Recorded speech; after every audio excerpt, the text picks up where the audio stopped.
Okay, hi. So, if you're watching this, you somehow managed to find the bonus video that I've, attached to both of my Warlock guides.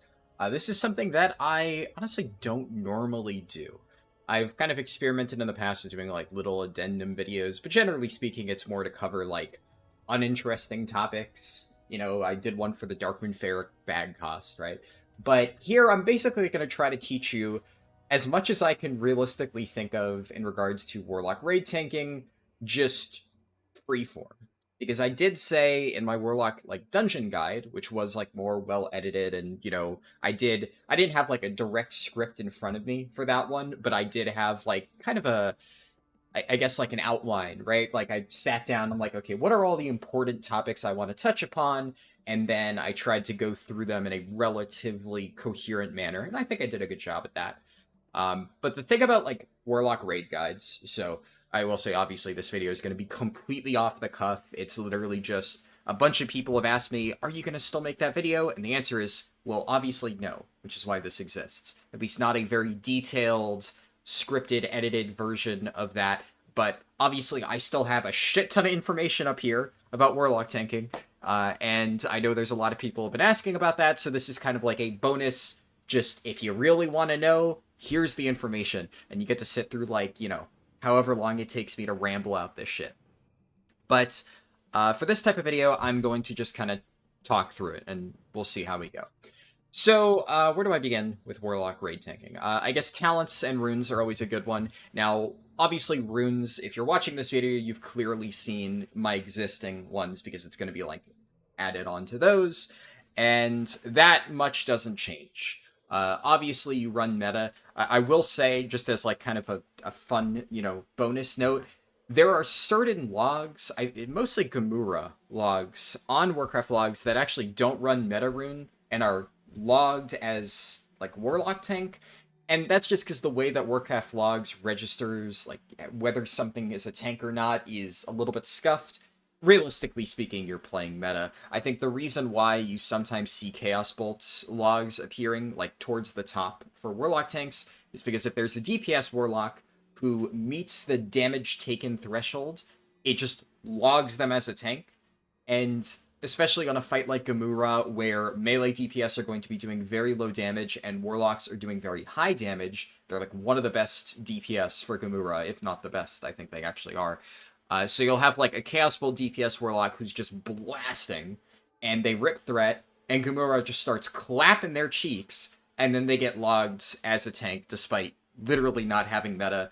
So something to address, because there's, I've seen a few people confused about that. You're never going to drop meta as a Warlock tank. It's just a few cases in logs because of Warcraft logs jankiness that happens. I do think, like, I understand why it exists for, like, versions of Classic in the past, because it's like, well, you can tank just fine as a Fury Prot Warrior running mostly damage stuff, and like, well, they're still technically tanks, but they're also more DPS oriented. So then in order to really say this person is playing a tank, it is, are they actively tanking the boss? Because if they are, well, then they're accomplishing their job as a tank. So that is how you have to determine it, because it's not like retail where you are locking yourself into a specific set of options and you are dedicating yourself to being a tank. It's a little bit more blurry. But the reality with Season of Discovery is, for at the very least Warlock tanks, this is true to a lesser extent for Shaman tanks. They can still kind of run like DPS stuff and generate threat with like one rune sacrificed. But Warlock tanks, like, you are sacrificing pretty good damage options by taking meta. Don't get me wrong, Warlock tanks can still do really good damage, but there is no situation, at least in PvE, where you are saying, I am taking Metamorphosis as a damaging ability. It's fine, it gives you a damage increase over running nothing, but it is a trade-off. And because you are effectively sacrificing damage in this slot just to be able to tank, because it is the go-to de facto tanking option, I do think, at least for tanking Warlocks, Warcraft logs should basically have a little special clause in there of like, you only get flagged as a Warlock tank if you have Metamorphosis on your hands. It's a pretty easy check. I would bet money that as we get into later seasons, that is something they will probably do. But right now, they're still figuring shit out. Obviously, there was the whole de-greentioning of the logs recently. For people who aren't aware, there's like a bunch of pet stuff, including the abominable greench or the wind-up greench, or whatever the fuck it's called. And a bunch of people were using that to cheese logs. I used it in one raid just because like all my guildies were using it. I'm like, fuck it. If we're all gonna use it, I might as well pop mine. But generally speaking, I've tried to avoid it. I don't really like gimmicky things like that. I prefer to just focus on the actual class. But anyways, long rant aside, this is obviously go to. Now, legs, I think I should also, before I talk about legs, because like Master Channeler is what you're going to take. I've already talked about this like many, many times before. Master Channeler is just not a good rune, at least right now.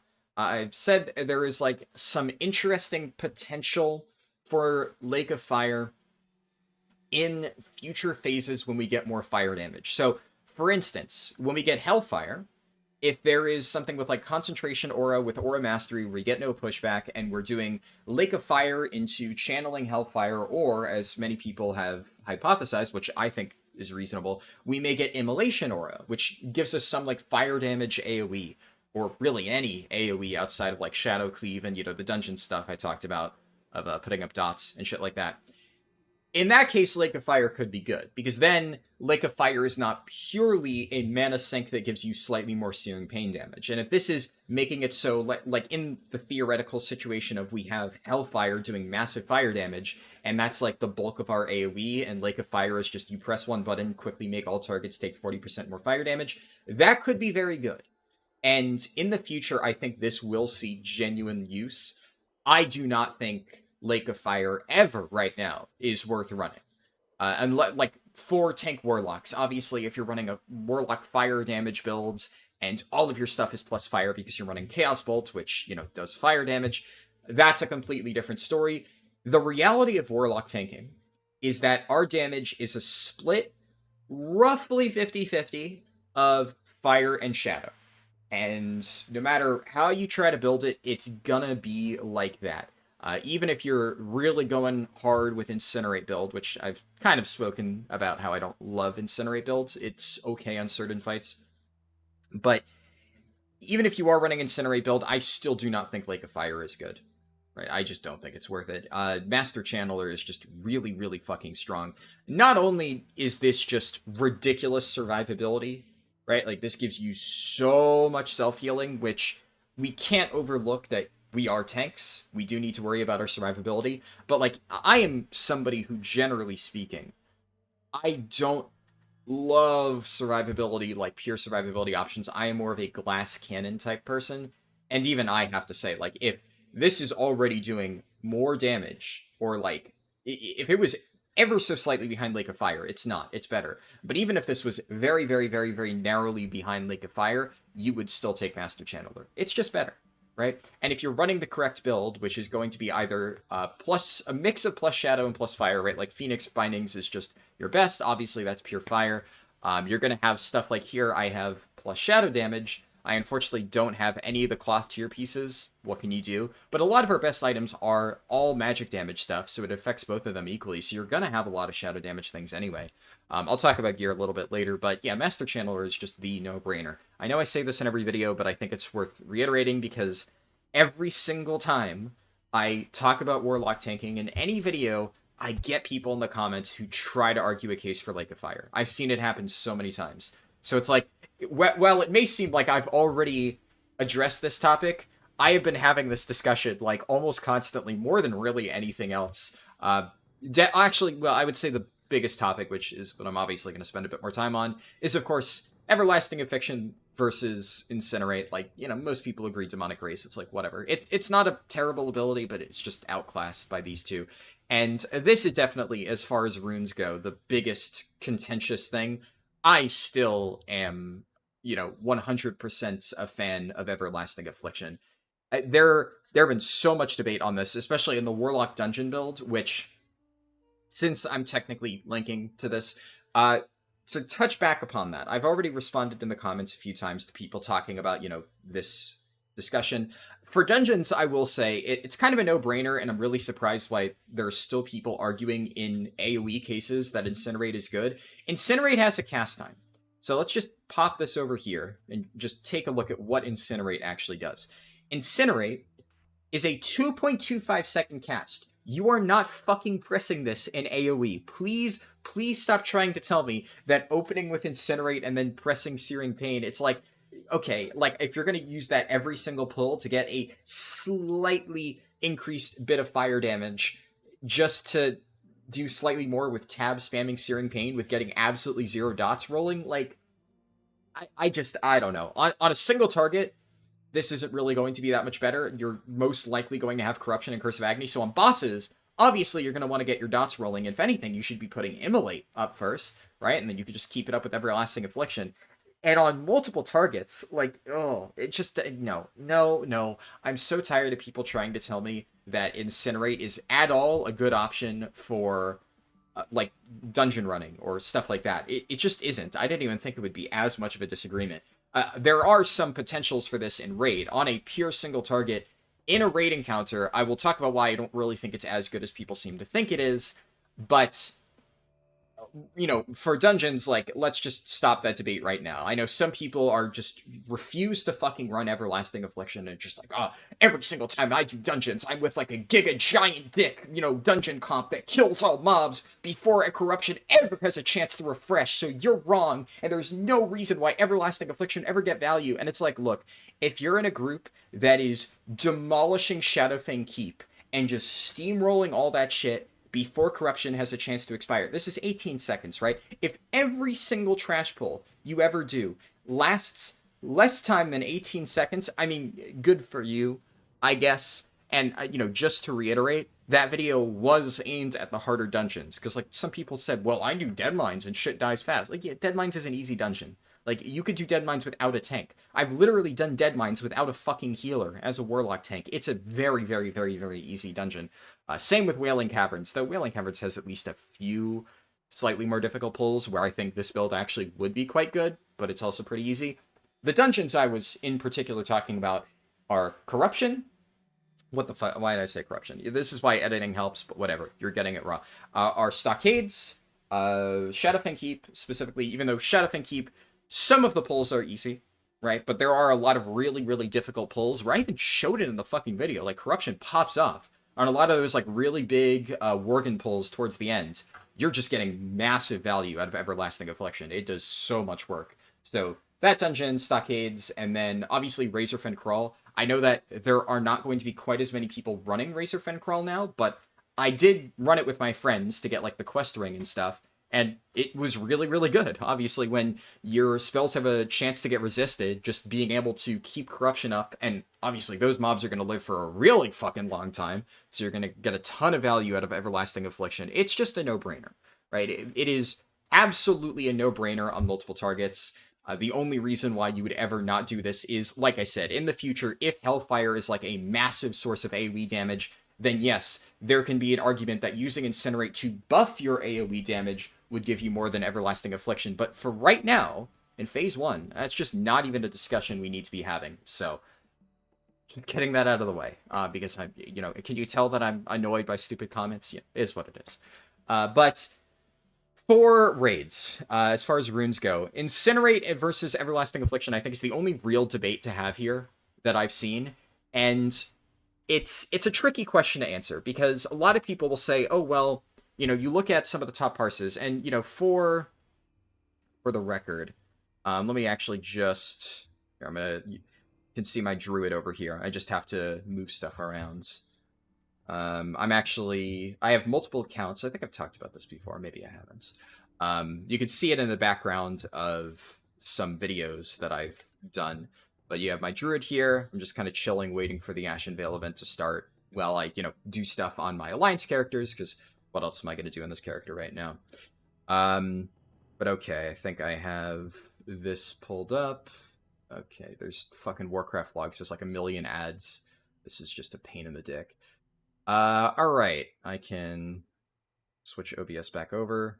There we go. I think that shows correctly. Just double check. Yeah, everything looks good. So obviously, running my build, which this is all with the build that I've been doing, I think I've done pretty fucking well for myself, right? Logs are a bit of a shit show right now because like all the green stuff just got removed. So you'll notice that like my Kelris is pretty shit because like my last Kelris was with the Greench because like my guild wanted to do it for fun. Um, it just that's how it goes. But generally speaking, what you'll see in a lot of cases is many of the absolute top parses, like the number one absolute best super duper duper good parses, are running Incinerate. Not mine. I'm not going to go through all the logs. I'm just kind of showing, obviously, this build can do really good damage. And the more important thing to note about this stuff, so let's take, that's one of my good ones. So let's take my rank 8 Galahast. Where is that? Was that on December 30th? I think that was this one. Yeah. So yeah, this was with my friends, and you can see here, I am the only tank, right? My friend Big Clapper, this is actually, so I've been doing most of my raids with my retail guilds, the one that I do Mythic with, retail WoW, and a bunch of them have like Season to Discovery characters, and we've been playing this. And Big Clapper here is actually my retail co-tank. Obviously, in retail WoW, you need 2 tanks for literally every single fight, but that's just not the case in Classic. So he's over here, he's playing Fury Warrior, and he's just pure DPSing. He is not tanking in the slightest. If we look at damage taken, Meowro, it's a little bit deceiving, because all of his damage is from March the Murlocs. This was, Getro over here has another, like, he also has a second account, and he brought his Druid in with improved Mark of the Wild, because, like, we had a few people missing, so we just figured, hey, let's just 9-man this raid and just bring in a druid and fuck it, we'll just get improved Mark of the Wild for free. And yeah, he just kind of parked his druid somewhere and took 1,000,000 damage from Mark of the Murloc. So ignoring that, the fact that it actually registered him as a tank, I am solo tanking Gelahast, actually. I'm the only one really taking damage from him. I don't know where. I think, yeah, so Night Tame maybe took a few hits from, is this Curse of Black Fathom that it's registering? Yeah, so that's, I think, what it registers it as. But all of the actual damage, like Shadow Strike, melees, and stuff from Gelahast I'm taking here. You know, pretty straightforward, right? And you can look at all the other ones. If we look at fucking Gamura over here, yeah, Aqua Shell. I think some of the bosses have, like, cleaves. Yeah, so here, Sold, which is another alt account of Night Tame over here. Taunted at one point when I got, like, high stacks. But for the most part, this is like solo tanking, right? I could show other stuff. I think Kelris is a little bit weird, right? Because you have, he actually got registered as a tank here because I think I got sent down at one point. So some fights, you're not purely a solo tank, but generally speaking, we're running, like, I'm the only person running a pure tank builds. Here, aside from pet tanking and stuff like that, or I think she actually got hit by a bunch of stuff. Not entirely sure what happened. Miaro obviously AFK, dying to corrosion, but I'm the one taking damage from Akamai. You get the idea, right? I'm not gonna go into that too much. Also, fun fact, while I'm here, I actually I've been using 4 different accounts. So I have my Alliance Auction House account over here, and I have my Horde Auction House account, which I'm currently using to just camp the Darkmoon Fair vendor. This is something that I've already made 2 videos covering cool Darkmoon Fair shit, but since you're watching this bonus video, which I don't do a lot, fun little tip. So these guys, the 2 vendors over here, they have a lot of really good shit. The Scroll of Strength, Scroll of Agility, which are 2 really good consumables. I'll kind of touch upon that in a little bit when I talk about, like, buffs and whatnot.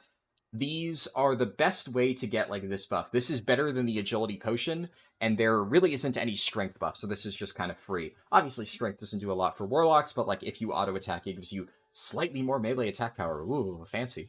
And then this is just, like, for next phase, but Scroll of Intellect, this is actually 1 more int than rank 2 Arcane Intellect, so it is actually better. This, of course, gives you 10 mana, so you might be like, why the fuck would I bother farming this? It gives me literally 10 mana compared to just having a mage. Yes, it is extremely min-maxy.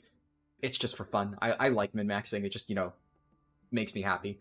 And there's some other ones. I don't think I have any on me right now, but there are Scroll of Spirit 2 that you can have a chance to buy from this guy.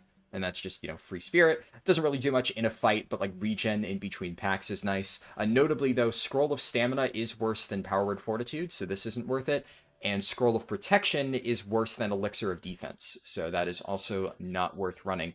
And this guy just sells, like, a bunch of really cool stuff. Like, I've been buying the Enchanted Leather whenever it pops up, because it's relatively cheap relative to how much it'll sell for in later phases, so I'm just stockpiling it now, and in later phases I can sell that stock off and make a shit ton of money. So, fun stuff there.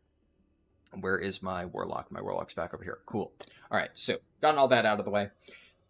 Point I was trying to make with that long tangent is, while Incinerate can do a lot of damage, you can still absolutely fucking blast with Everlasting Affliction, and most of my videos, most of my guides are aimed at solo tanking, because it's just what I think is more fun, and I think, generally speaking, Warlock is a pretty good solo raid tank. Obviously, if you have a Prot Warrior, they are also really good, so I think a lot of people may be in that situation where they have a Prot Warrior main tank who does, like, ridiculous damage, and obviously they're very good in that situation, and they want to be getting hit to generate rage. That is not the case for me, right? You know, my friend Big Clapper, he wants to play DPS. But if you are in that situation where you know for a fact that you are going to be off-tanking, Everlasting Affliction is still not bad. But there is then a case to be made for Incinerate. The problem with Incinerate, if you're main tanking, is just pushback. You really cannot be casting anything outside of, like, every once in a while. No. God, I fucking hate being a Warlock. Every fucking time I'm just sitting somewhere, it's just, oh, can you help me summon? It's like, bitch, I'm busy. Like, just gonna fucking say busy. Sorry, I'll try to be nice about it, but, like, I'm not a fucking summon bot. Like, I got shit I gotta do. This happens all the time. It gets old. Anyways, the problem with, like, casting anything is just you're getting hit by the boss, and there's just so much pushback. And I'm sure you can find places to sneak Incinerate into fights. Like, generally speaking, the fights where I see Incinerate doing, like, disproportionately better is Gamura, Gelahast, it's okay on Kelris, but it's not, like, amazing. And, whatchamacallit? I think it really just those. Yeah. It is mostly Gamura and Gelahast. And the reason for that is, obviously, Gelahast has forced downtime, Gamura has the Aqua Shell, so if you Incinerate on pull with Gamura, and then while he's running to you, you, like, throw up Immolate, then you're able to get those casts off without any pushback, and then you can get all your instant stuff rolling when he's actually hitting you, even if you are main tanking, right? So I have actually considered doing that. I was waiting on getting, like, a few more pieces before I tried that, because I was missing, like, a few crucial, like, plus spell damage things. I also really want to get the, what's it called? The Fetish of Mischief, I think. There's, like, a trinket that gives your imp more fire damage, which, you know, I'll touch upon. I have been unlucky with loot. Well, I can't really say that. I have been unlucky with specific pieces of loot. I have yet to see a single piece of cloth tier drop. Like, I don't have any of the cloth tier equipped. It's not even just that I haven't won the rolls. Literally, it just hasn't dropped for me. Not once. And I've done BFD a fucking lot. So, I have had slightly good luck with loot in particular cases, and really bad luck with loot in other cases. So, you know, is what it is. It balances out, I suppose. But I've been really wanting to see the Fetish of Mischief drop before I, like, you know, try that build out, and I've just been, you know, messing around with other stuff. But it can be really good, especially on Gamura, because, you know, your imp is going to pierce Gamura's bubble, which is something I don't think I touched upon in the last video. So, real quick, you know, obviously we're kind of going out of order here. For pet viability, fun thing about imps is you can actually keep your fire shield.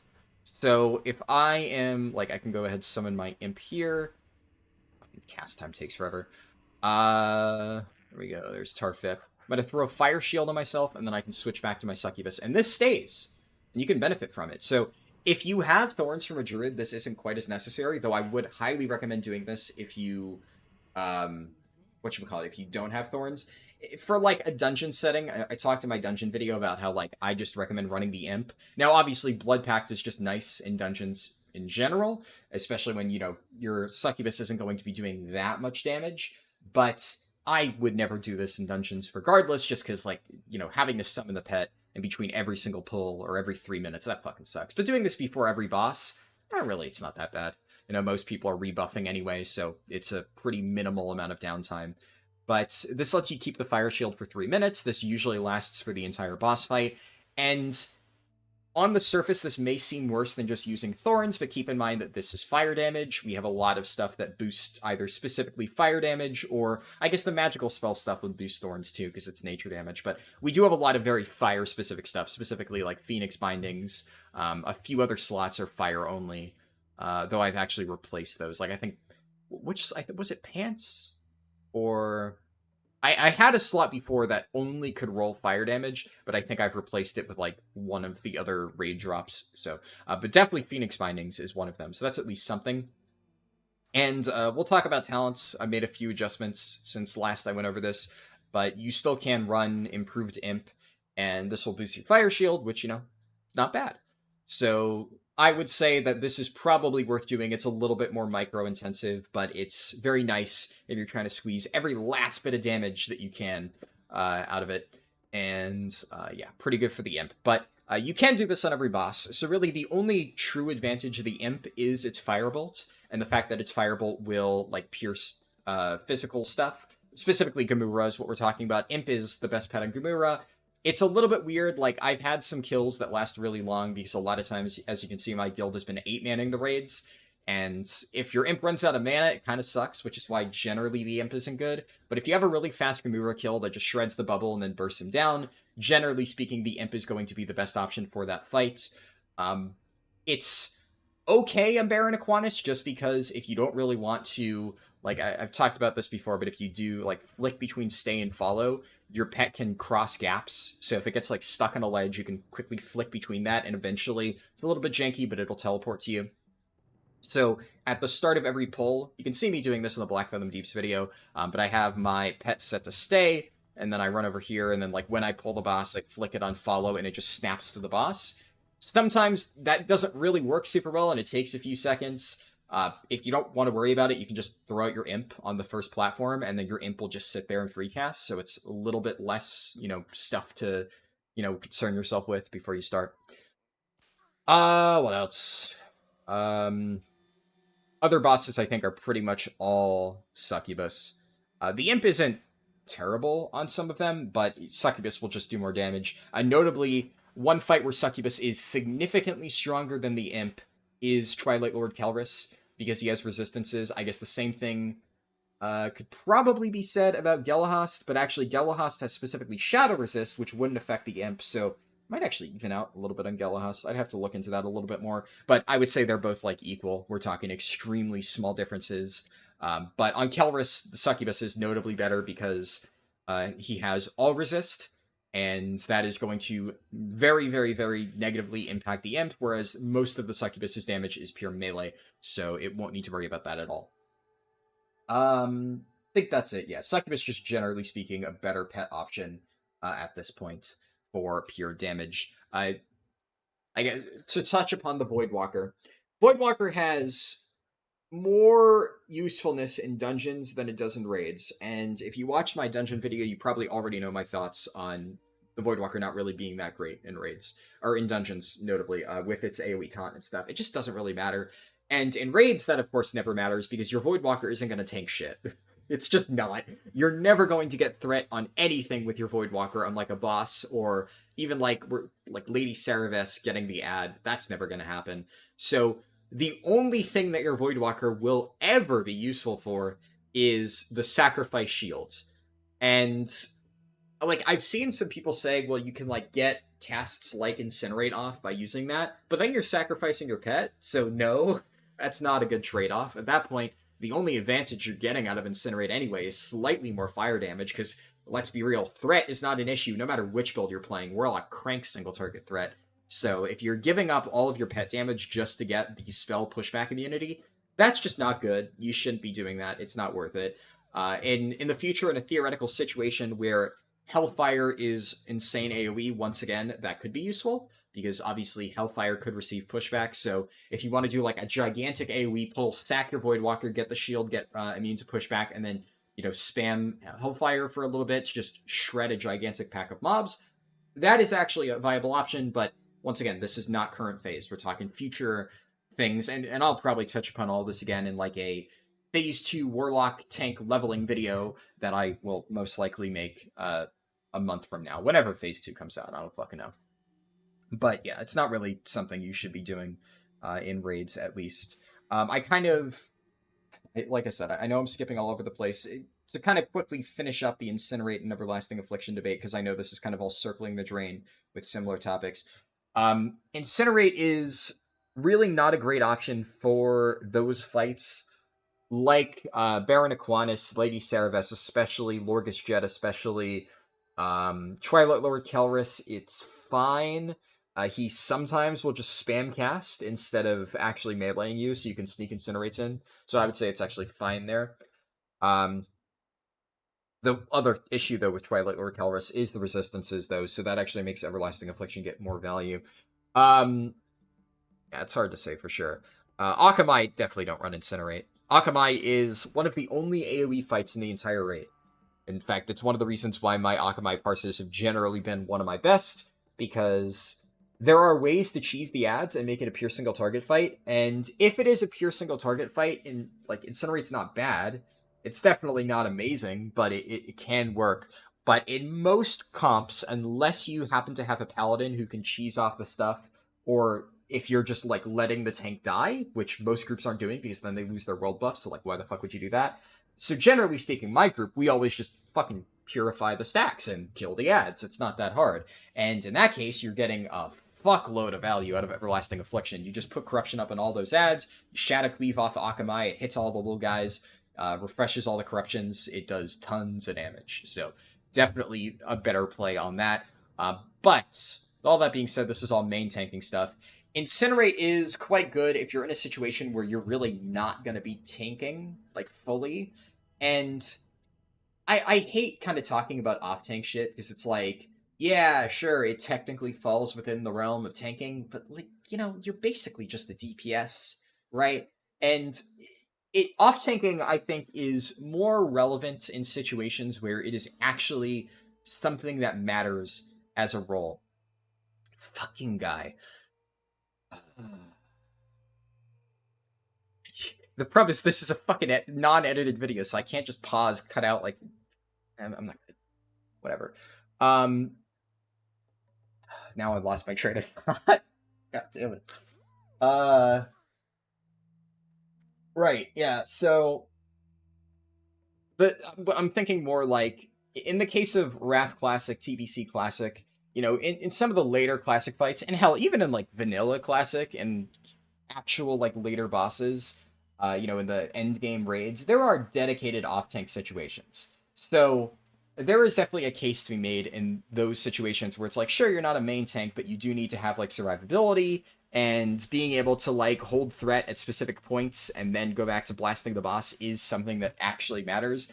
But the reality of, like, this raid, Black Fathom Deeps, at this level, is you can solo tank, and you should be solo tanking the entire fucking raid.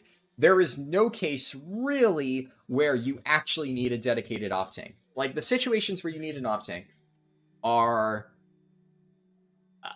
like, technically Gamura, but one of the other problems, I guess, with the idea of off tanking right now, it's kind of impossible to discuss that without saying hunter pets. And hunter pet taunt is fucking ludicrous right now in terms of, like, it's effectively a tank external. Hunter pets can very easily hold threat for like a good amount of time after taunting, and enough time that like your healers can completely top you off. And hunters are really, really, really, really good. So every single raid is going to have at least one hunter. Most raids have two or more hunters. And even with just two hunters, any boss that technically speaking requires an off tank, the pets are the best off tank. So if you're in a situation where you are playing a warlock and you have a dedicated warrior main tank and you have like 1 to 2 hunters, you're not even fucking needed. Like, you should be pure DPSing. So the idea of playing Metamorphosis Warlock as an off tank just doesn't really work with the concept of raids that we have right now. Lady Cereves, you can tank both as a Warlock. Any class can tank both pretty reliably. If you need to, hold the elite, anybody in the game, honestly, a Hunter's pretty good for that. Kite him over the fucking Frost Patch and They get frozen. I don't even use the frost patch. I just tank both at the same time and we focus down Cerebus, and it does not matter at all. Gamura, as long as one person can taunt off for a little bit when your stacks get high for like triple snap and stuff, really doesn't matter. You don't need a second tank. Baron Aquinas, obviously a one tank boss.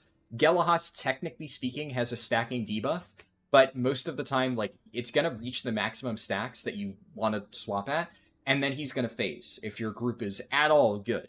So the only situations where you would need an off tank for Gelahast is if your damage is really, really, really bad. And obviously I get, like, with pugs, that's gonna happen sometimes. So it is technically a situation that'll arise. But in that case, once again, just use a fucking hunter pet. So the only situation where you would ever realistically need to off tank as a warlock is like, I don't, like, you don't have a hunter, I guess. Like, you have literally no hunters in your group. You are not the main tank, because warlocks are still pretty good main tanks, as I've already said. So you don't have like a warrior to be the main tank. And who else would you even use as a main tank? Like, warrior is obviously the best. Druid is not a good main tank at the moment. Definitely not. Paladin is fine, but I mean, so is DPS Paladin, so there's not like really an advantage. I guess I would say they're like probably about equal with warlocks in terms of like damage, threat, survivability. Rogues are pretty good main tanks, but rogues are also even better DPS relative to warlocks. So like, if you have a warlock tank, a rogue tank, and a warrior tank, like the rogue is probably going to be DPSing anyway. It's like, I don't know. There's just so many hypotheticals. So I guess in summary, right? If you are ever in a realistic scenario, and I think that's the big thing to take away, in a realistic scenario where somehow you've entered into a group composition where you are not the main tank, but you are still expected to be a tank, and you will at some points throughout the fight be expected to taunt the boss and take damage and stuff like that. And there's going to be extended periods of downtime where you are not actively tanking the boss on fights where you normally would be, say, Lorgus Jet, Kelris, Akamai, I don't fucking know. Because the other bosses, you can sneak it in. Like Gelahas Gamura, yeah, if you're really good, you can sneak in Incinerate. I still don't think it's that much better, but you can do it. But you can find a way, right, is what I'm saying. And in those cases, yes, technically speaking, I think when played perfectly with Bisque gear, Incinerate might do slightly more damage. Maybe. It's honestly really hard to say because classic logs are so scuffed. So we don't have simulations. We don't really have a clear-cut picture because obviously I am one of the only people fucking running Everlasting Affliction. I'm like the one person saying this build is really good, you should try it out. And so many people are just blindly copying Incinerate. And my parses should show that it at the very least is as good as Incinerate. But if we're getting down to like the tiny, tiny min-maxing elements of which one can technically do slightly more damage, maybe Incinerate. But once again, that is only if you are off-tanking. And that is kind of the problem, where, as I said, that situation is so uncommon, doesn't fucking matter. Really, it's only ever going to happen if you're, like, intentionally rigging the logs so that somebody else is taking threat off you so that you can use Incinerate, which, look, I get parse runs are a thing. I am all for parse runs, right? Like, I get that, you know, if you want to do degen shit to get high parses, that's cool and all, right? Like, pull out all the stops. I've done that in the past. But I like main tanking more. And I'd rather just build the best build to main tank and not worry about, like, you know, building a specific group comp to, like, inflate my parses. And the reality is, if you look at a lot of the very, very, very, very, very, like, number one Warlock parses that are, like, above my numbers, you're going to see people doing shit like that.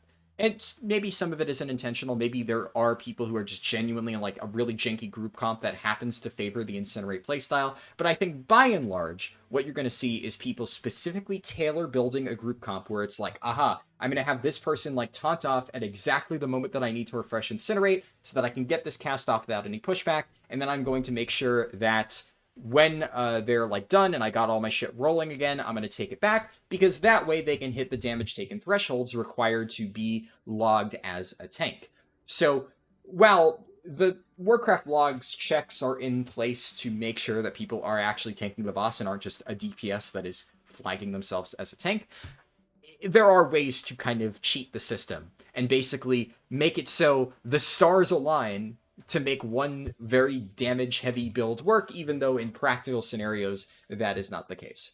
I've obviously beaten this point to death, but as I kind of said before, this is like the biggest point of contention that I've had when discussing Warlock tank stuff with anybody. So I think it is worth talking about. This is like the final thing that I will say about it. I think I've kind of covered all of like the intricacies of it, even talking about like the future phase stuff, because that gets brought up a lot whenever this discussion comes up. I think I've covered all the bases there. So hopefully we can like finally drop this discussion for now on Everlasting Affliction versus Incinerate, though I have a feeling that in future phases this is going to keep popping up as like a contentious topic. But anyways, we can move on to some of the other fun stuff. So, what else? Talents. Let's talk talents. There's still a lot of mandatory things. Now, something to keep in mind. Obviously, you always take Improved Life Tap, and you're pretty much always going to want Improved Corruption. Now, I did say that technically speaking, in raids, you can get away with not running full points in Improved Corruption if you are really struggling for hit chance.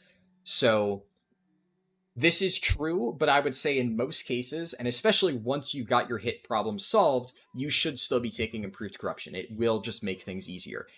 Obviously, if you are not running Everlasting Affliction, this is mandatory, but even if you are running Everlasting Affliction, there are enough fights in the raid, specifically like Lady Cerevis, because you need to get 2 casts off on both the ad and the boss, if you're doing what I do and you tank both of them at the same time. On Lorgus Jet, obviously, this is basically mandatory. Lorgus Jet without Improved Corruption, 5 out of 5 feels really bad. And Kelris is a little bit weird because obviously the priestesses don't count towards logs, so you're never going to see this reflected in logs, but in a lot of realistic Kelris scenarios, you are going to be sent down, and you're going to have to kill a bunch of priestesses, and being able to quickly dot up a bunch of them and cleave them down is really important to getting that portal up as soon as possible. And of course, for the way that I do Akamai, which is getting a bunch of the ads running around, this is very, very helpful to doing that. The only real reason to not run this is the reason stated in my raid guide video, where I said I did not have full hit chance, which was true. I just didn't at the time, because I think we didn't have, what was it, I either didn't have mana oil or the world buff, I forgot. I think I just didn't bother prepping the world buff ahead of time, because we did it fairly early before like the world buff was rolling constantly.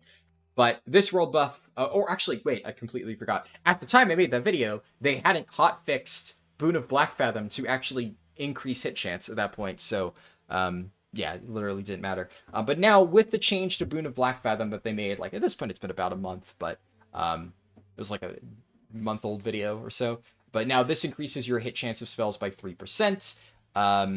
Your Blackfathom Mana Oil, which I should have in my bags, yeah, this thing, increases spell hit by 2%, and if you have your extraplanar Spider Sulk, this gives you another 1% hit. I believe the cutoff for Blackfathom Deeps mobs is 5% hit chance, required to not resist. That being said, there still is an innate resistance chance of 1% on all spells. There's just a chance, no matter what your hit chance is, that your spell gets resisted. When it happens, it sucks. It just is what it is. And I think it's just Kelris and Gelahast, but they have spell resists. Kelris is all resists, Gelahast is just Shadow, I want to say. I touched upon this earlier. I don't know the exact numbers. Obviously, that's going to make it so sometimes our shit gets resisted. A little bit less if you have Rune of Perfection, but I think they have like 25 resist, so even with Rune of Perfection, you are still going to have a chance to get resisted. And even if you have extra points in suppression, like, there is still a chance that it'll get resisted.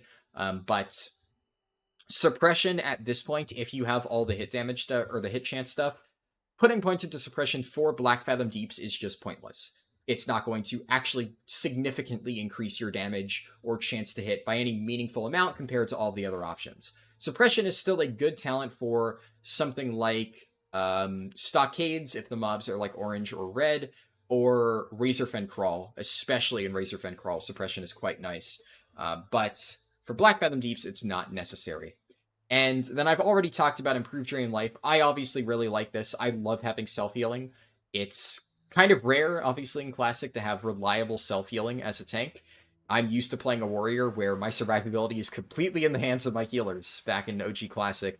And I mean, hell, even in like Wrath Classic, playing a prop paladin, you don't really have much in the way of self-sustain. You just have a lot of damage reduction shit, which kind of sucks. You have like slight passive healing, but not a lot. And then we've talked about Demonic Embrace. Now, the thing about Demonic Embrace is this is better if you don't have a lot of buffs. So this is kind of one of those things where it's impossible to talk about why Demonic Embrace isn't as useful when we talk about like Rumsey Rum Black Label. So obviously, if you have pretty good gear, right, this is, gonna cover you from most stuff. I have like, a decent amount of stamina on some of my better things. So if you're under geared and you're just going into the raid for the first time ever, then having additional stamina so you don't get one shot by certain abilities is really nice. But if you have gear with stamina, you have like just relatively strong options, and you have something like Rumsey Rum Black Label, which I would highly recommend investing in this. I'll talk about consumables a little bit later, but it is really good. One second, actually. Fuck it, because I can't, I can't cut. I'm gonna make sure my stupid stuff keeps getting logged out. It's just annoying. Like, if I keep my characters logged in while I'm doing other shit, then I don't need to worry about, like, having to constantly switch over to Battle.net and then, like, relog and restart up WoW. It's like a 5-minute process. It's just annoying. So I just try to keep them logged in at all times. Let's just move this guy a little bit. We can check once again. You're getting the, like, in the moment stuff. Okay, this character's good. This character's good. Ashenvale's still quite a ways away because it's 4 a.m. Actually, well, it's 6 a.m. but 4 a.m. server time. All right, back to Warlock. So, yeah, obviously that's good there. Rumsey Rum Black Label, very, very nice to have. For people who aren't aware of this, you can obviously wowhead this and check it out. But if you fish in higher level zones, I've been fishing in Tenaris. I might make a video about this. It's like semi-common knowledge, but fishing is an amazing way to make gold. It's how I've made most of my golds. I don't have a lot of money on this character. I just, don't really keep a lot. But I can quickly switch over to my Druid. I have 300 gold on this character. And on my Bank Alton Alliance, I have 126 gold. Then I obviously have things like Ranger Bow and stuff. As I said, I've been playing the Auction House on both of these characters. So I'm not even, like, insanely rich by, like, some of the, like, Auction House flippers standards that I know. This is obviously good amount of money, I would say, but it is not like ridiculous amounts. But this is, let's be real, my job. So I have been doing a pretty degenerate amount of gold farming. I've been spending a shit ton of time fishing, and obviously now I have these alt accounts so that I can pretty much always just play the auction house whenever, like, if I'm on a flight path, I'm, scanning the auction house and relisting shit. So definitely helps. But I would highly recommend getting into fishing. I know a lot of people hate fishing. It's really nice. You get a lot of really good shit, specifically Rumsey Rum Black Label. Really, really, really, really nice to have. And this gives you 150 health, which is a lot at this level. So if you're not using all the consumables that I'm using, if you're not using, like, Heavy Crocodile Stew, which gives you 80 health, which is an additional 20 compared to the next best option, this is a recipe that you have to pick up from Horde only.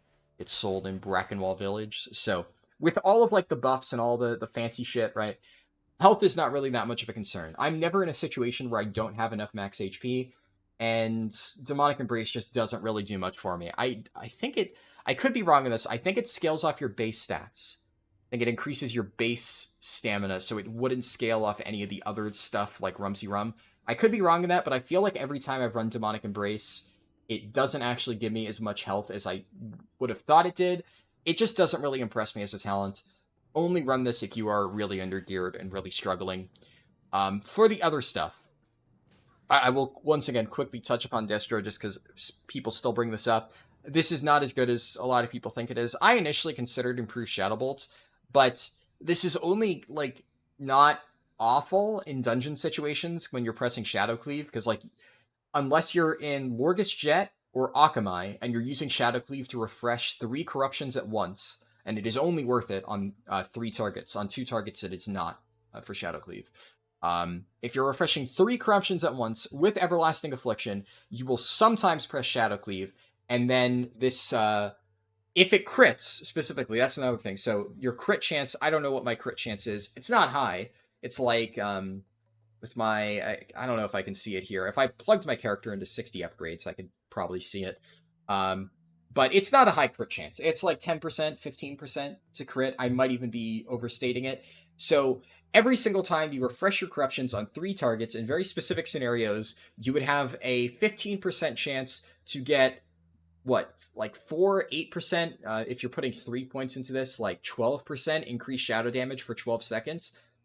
It's not bad, but the chance of this happening and the duration in which this will last across an entire fight is so low.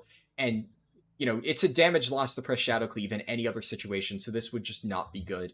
And it's kind of the issue where, like, a lot of the really, really, really good destruction talents are down here. There's some potential stuff, like Ruin is not a bad option.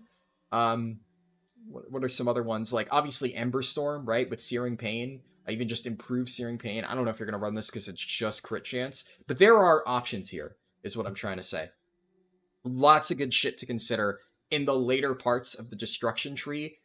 That's not up at the top over here. So, yeah, I don't really think it's worth running this stuff, but it gets brought up enough that I feel worth touching upon. But really, I think the only other options at the moment for Warlock Tank, so I like this stuff. And then, like, if you're taking 5 out of 5 in Improved Corruption, 2 out of 2 in Improved Life Tap, that leaves you with these floating points. So that'd be 5, 8, 9 floating points. If you're not taking Demonic Embrace, I would say definitely go with Improved Drain Life. That's kind of a no-brainer. I think it's just better. If you're not taking Suppression, then you still have points to flex. And the 2 builds that you should consider going at this point for pure damage, for threat too, is Improve Curse of Agony and Amplify Curse. I should note, you should take this entire package, right? If you're just going with like Summon Improved Curse of Agony, it's not worth it. If you're going with Amplify Curse, I guess Amplify Curse on its own as a single point is like not terrible. So the other alternative, right, would be 3 out of 3 in Improved Imp, I think. So technically speaking, you could argue that like 3 out of 3 in Improved Imp and then just 1 point for Amplify Curse. This is better as a single point. But I would say this isn't really worth running if you're not taking Amplify Curse, because obviously they like synergize with each other, right? This isn't going to do too much damage, but it's more so the fact that if you are spending your points for damage, so if you are foregoing Demonic Embrace, and if you aren't actually using your Imp for the Firebolt effect, so you're not like switching to it on Gamura, and I guess it would really just be Gamura, right, where it's like really viable, then this doesn't really get you too much value, at least in a Black Fathom Deeps scenario. So in that case, I think Improved Curse of Agony is just better. The other stuff, this does nothing for you, because obviously your Drain Life is already just a dot, and none of this stuff really does anything. Increase your range, this does nothing, this does nothing. So it's really just this stuff. So this is like, I would say, the pure damage builds. It's not even that good damage, these options, but compared to the other stuff, it's just not good. Though it is worth noting, Improved Imp will be better if you are actually running your Imp. It's just that in most cases, as we've already stated, you're going to want to run your Succubus. Okay, that covers it for talents.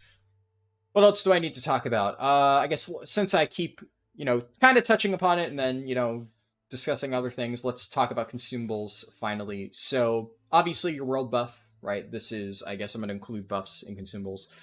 You have 2 world buffs right now that, at least for Alliance side, Horde, I think, has like some additional ones they can get from the Barons off like that Bloodshard dude, but they only last 30 minutes and they aren't boonable, so it doesn't really matter. The 2 boonable buffs that we have at the moment that are available to both factions is Boon of Black Fathom, which obviously gives you some nice spell damage, movement speed, increased hit chance, we talked about that already, and then your Darkmoon Fair buff. So Darkmoon Fair, actually, you know what, I can very easily show this. That's one of the nice things about having multiple accounts.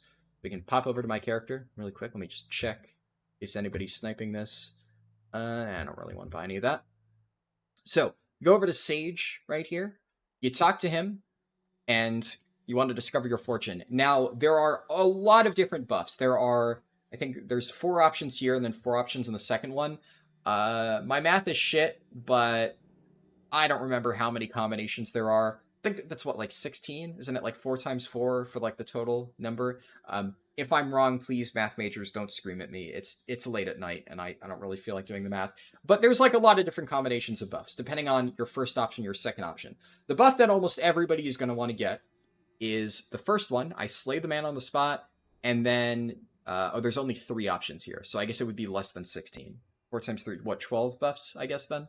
And then I execute him as per my liege's instructions. Also, fun fact for anybody who watched my most recent video, always make sure to get a Ridden Fortune, because if you open up your Ridden Fortune over here, I didn't get it, but there is a 1 out of 7 chance, roughly, to get a quest item, which gives you a lot of really good shit. Obviously, check out that video if you want more information on that, but always make sure to do that. It's literally free money, right? Every time you get your world buff, just get the Ridden Fortune. There's a 1 out of 7 chance to get like 5 gold, right? Why not? Potentially more if you watch the video, but you get it. And the thing about this buff, as you can see, this increases your damage by 10%. So this is the best buff that you can get from Sage.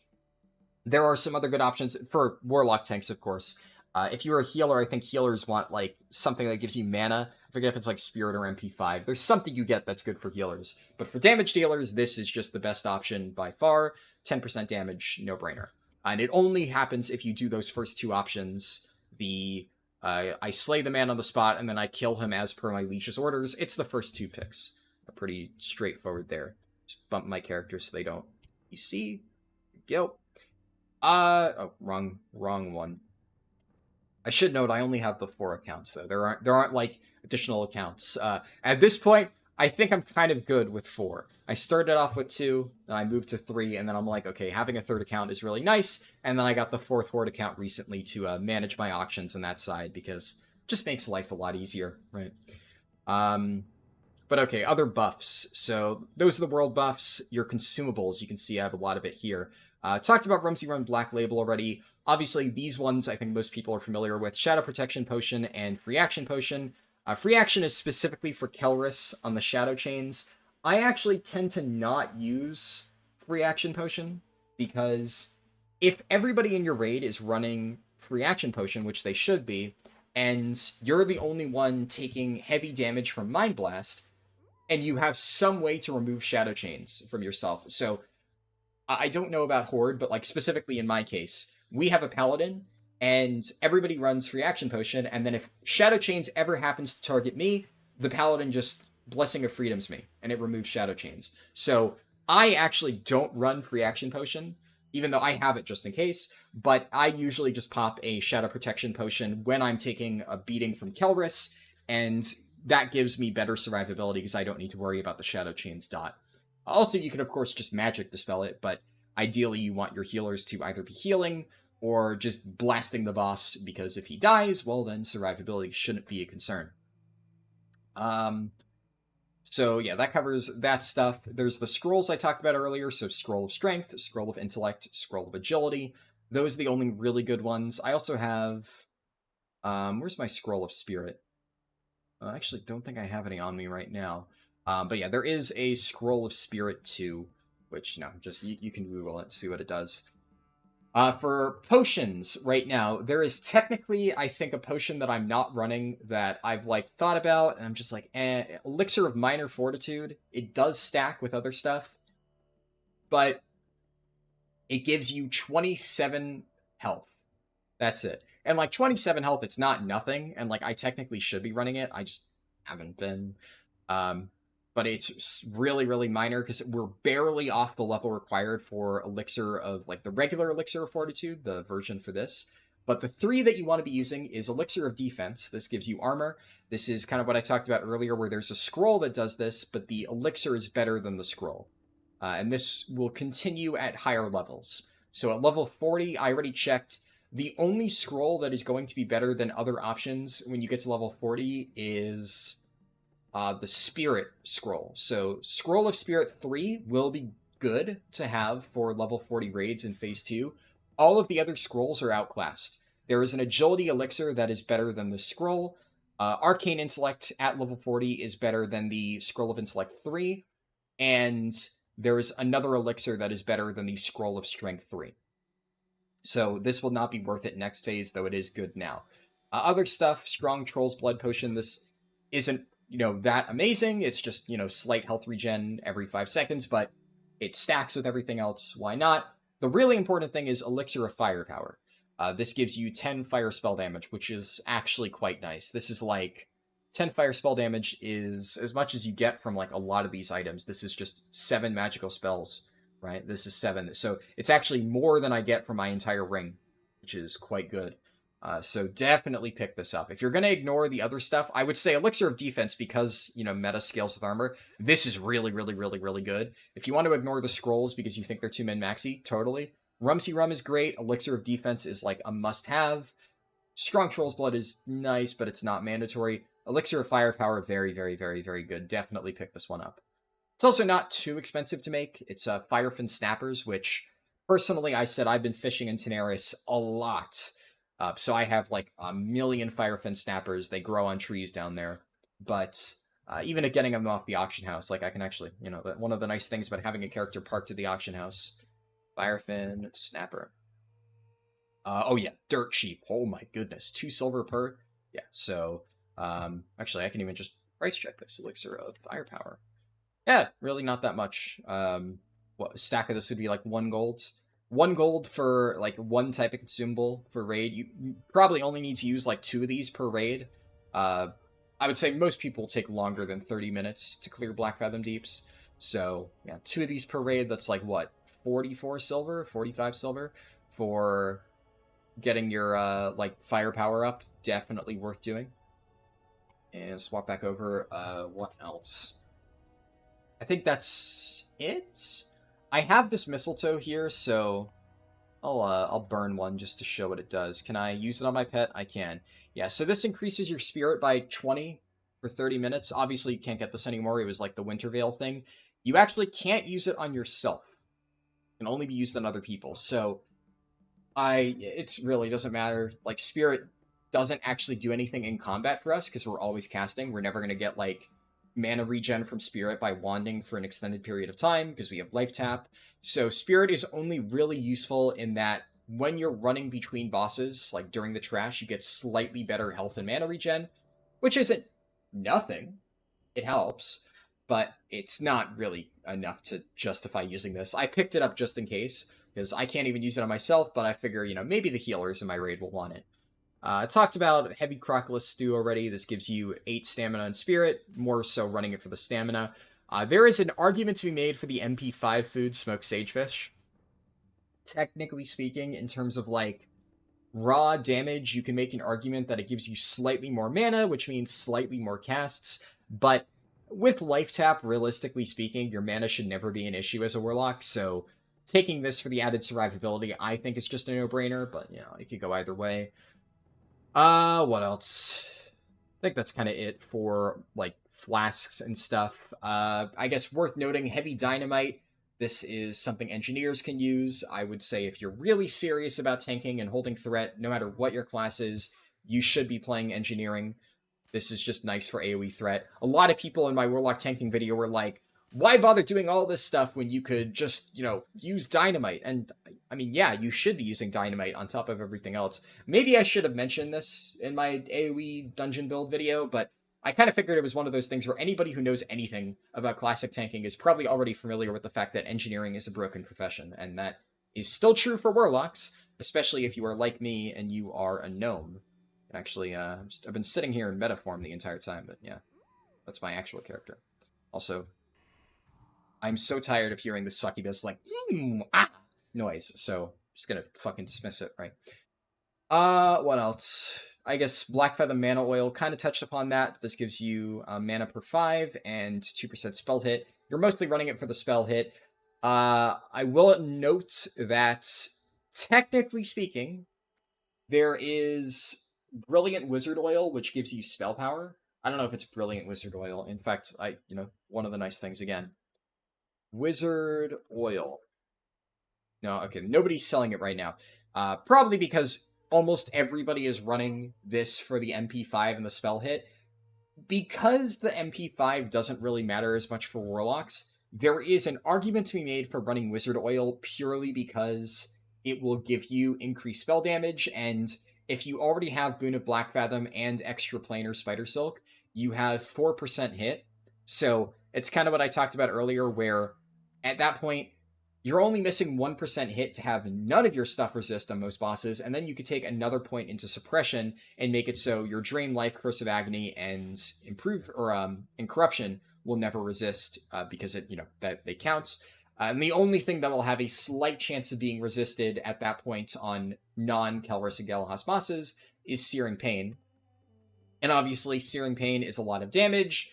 I think if you were to average this out across like 100 different instances of Black Fathom Deeps, I would say the Mana Oil is still better, but there is a potential for a high roll situation where if you ignore the additional spell hit with everything else, you could get slightly better numbers running the Wizard Oil for the spell damage. I want to at least note that because it is something that I've been thinking about, but every time I'm like, should I go ahead and actually do it? I just, it's not worth it. I don't bother.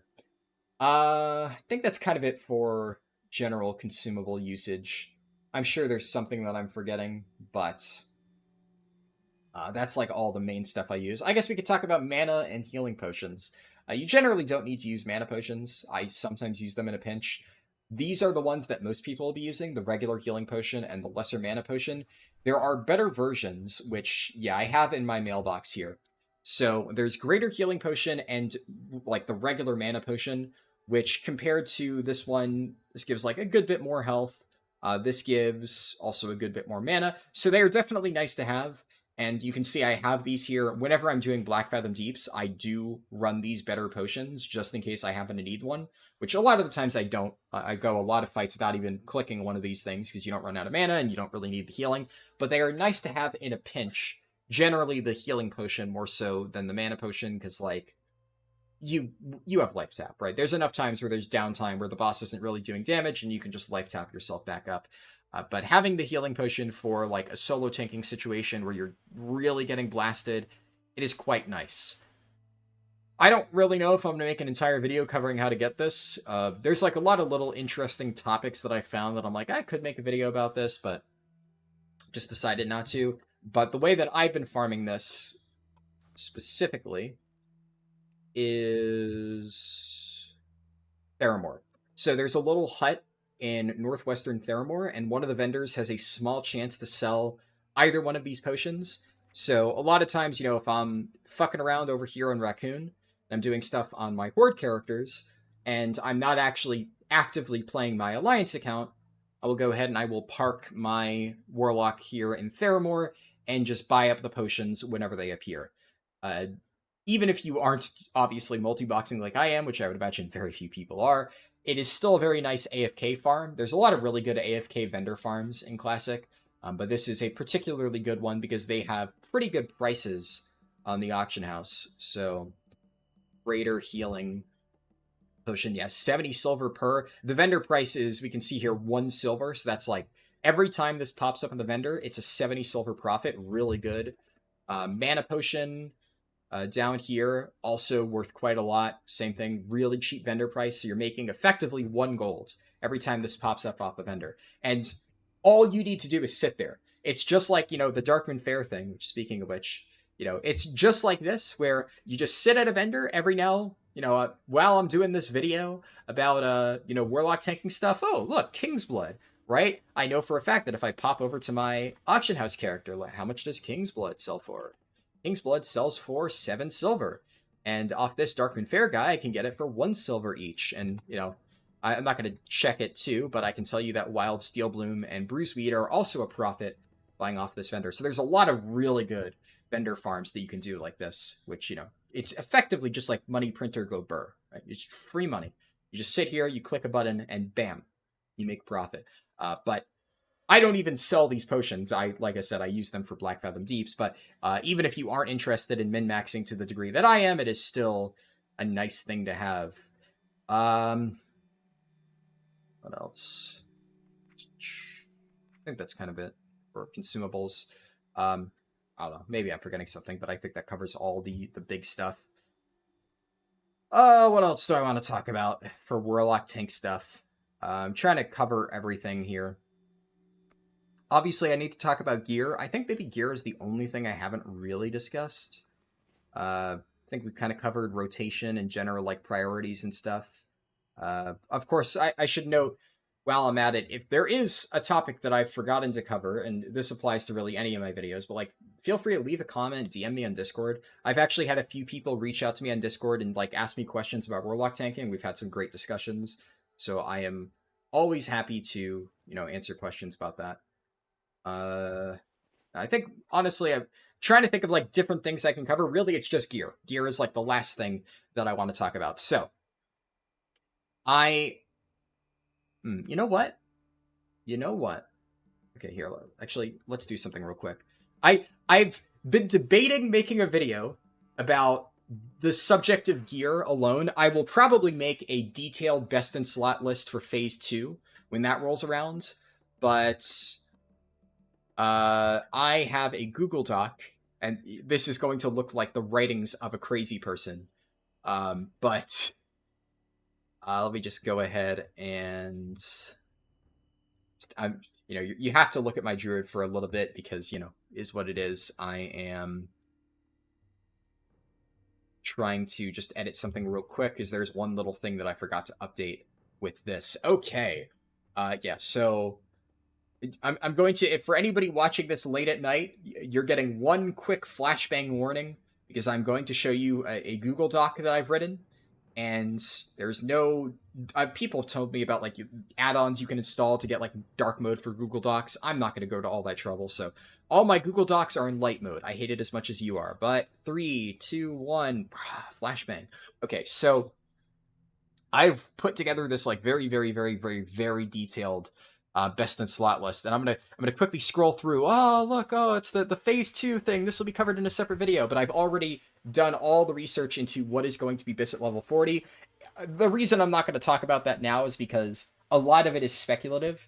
We obviously don't know what's going to drop from Nomergon.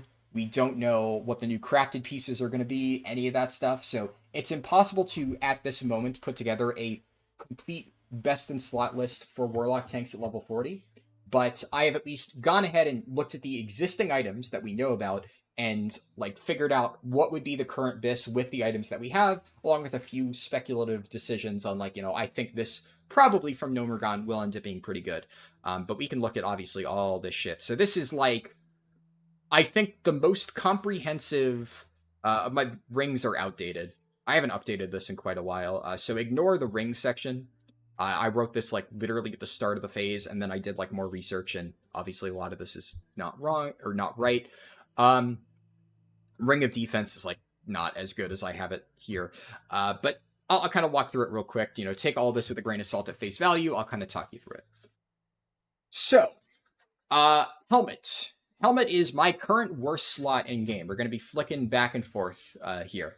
So right now I have Dread Mage Hat. This is for Alliance Warlocks. I don't know if there's a Horde counterpart. I don't think there is. If you are a Horde Warlock, you should be getting the, what's it called? The Engineering Goggles. One of the Engineering Goggles. I think I have them on my list here. It would be, green tinted goggles and shadow goggles. I forget which one of these is better. They are both worse than Dread Mage Hat. So for Alliance Warlocks, it's really easy. I'm not going to go into all the details, but there's a quest in Stormwind called Noble Brew that leads into a quest that gives you this thing. Really easy to get. You should be doing this the moment you hit level 25. And that is your pre-bis.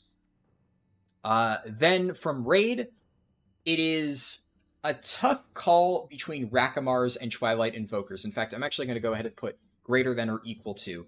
Both of these are really good, and you can't go wrong with either one. I obviously don't have either one on hand right now, so I can't really show it.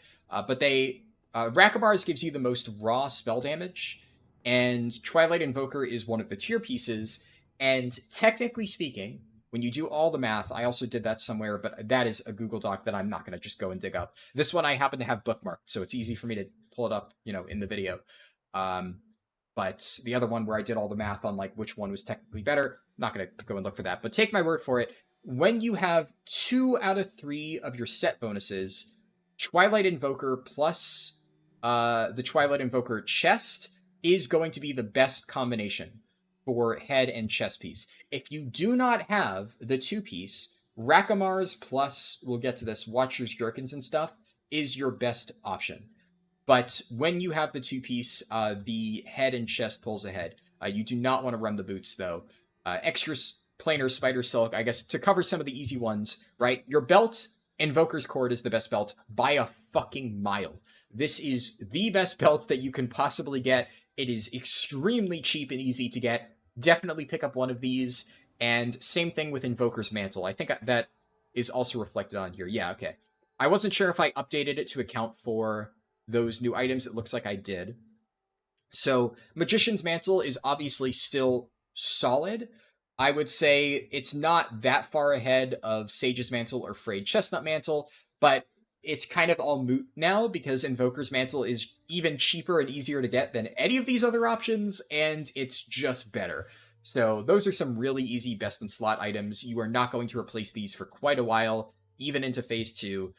This is your best shoulder option. This is your best belt option. And I think on that note, something to, talk about while, we're discussing gear options. Intellect is dog shit for us, right?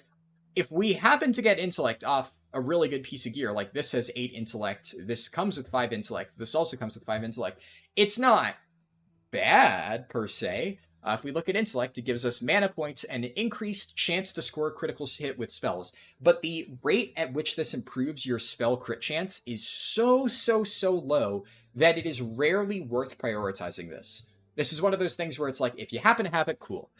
The main reason why intellect is good for a lot of other casters is the mana. Because if you are ooming yourself later in the fight and you're forced to wand, obviously more int gives you more mana, which you would then be using to get casts. But we have this little thing here, Life Tap, that just gives us mana. It's a press button to just ignore the fact that intellect exists thing. So really this doesn't matter for us, like, at all. Especially for Warlock tanks who get more value out of Life Tap while in meta form. We really just don't care about this at all. So I am not really weighting intellect into calculations at all. The only thing you give a shit about is spell damage. And I talked about this in the dungeon video, but generally speaking, I consider the raw, spell damage. So here we have Soul Leech Pants. This is plus 11 to all magical spells and effects. So that will increase shadow damage and fire by 11. I generally view this as as long as this is giving you most of the value, above half of the value of something like Phoenix Bindings, then it is worth running. In the case of something like this, Phoenix Bindings, this is only giving you fire damage, but this boosts fire damage way more than any of the other options in that slot. Similarly, there's an item called Null Casting Gloves, which gives you plus 6 to all spells in the glove slot.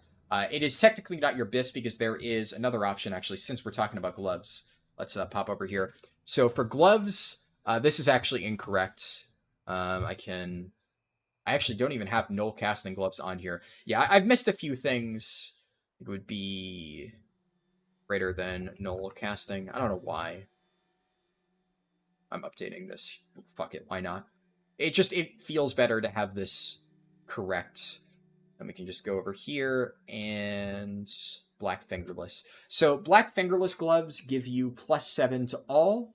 And I would say they are notably better. Actually, let's put a greater than or equal to. All 3 of these are really good, and I would say these are going to be your options. So before you enter raids, I would say go with Null Casting Gloves. They are just really nice to have. Generally going to give you more value than the other options.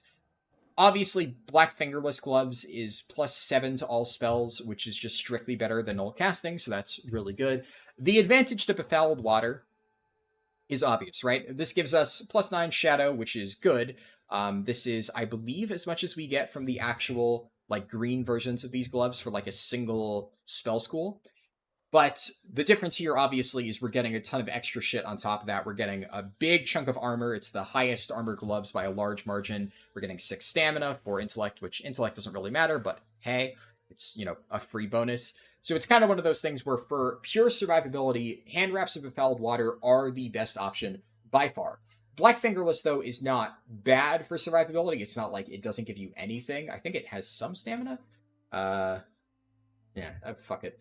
I don't remember exactly what it gives, but it's good. And it gives you more spell damage. I would value the spell damage more highly personally than all of these survivability stats, but it is worth noting that this is very, very, very good. It still gives you almost as much damage, and the survivability stuff does matter for a tank, so this is a very good option. I have seen Black Fingerless drop, but I have been passing on it for the other casters because obviously these are strictly like the best gloves in the game for a tank warlock, you know, in terms of they are better for tank warlocks than any other class by far.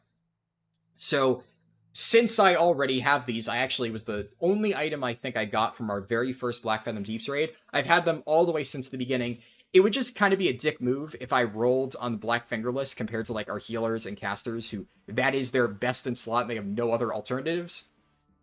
I don't want to do that, so I have not actually taken that as an upgrade, but it is worth noting that, like, if you're in a pug, fuck pugs. Who gives a shit about them? So, you know, if that drops, like, even if you already have this, just roll need. It's better for you. Specifically the, whatever the other gloves that I talked about are, I'm blanking on the name. Black Fingerless, right. Talked about bracers already. There are level 25 green options, but you should never spend any gold on this, really. Just invest in Phoenix Bindings. They're pretty cheap. Chest piece and cloaks. These are kind of similar. So obviously chest piece, we said your tier chest is going to be your best option for sure. There's really no competition there. It is just the best chest piece. But if you don't happen to get it, because I have not happened to get it, then you can run stuff like this.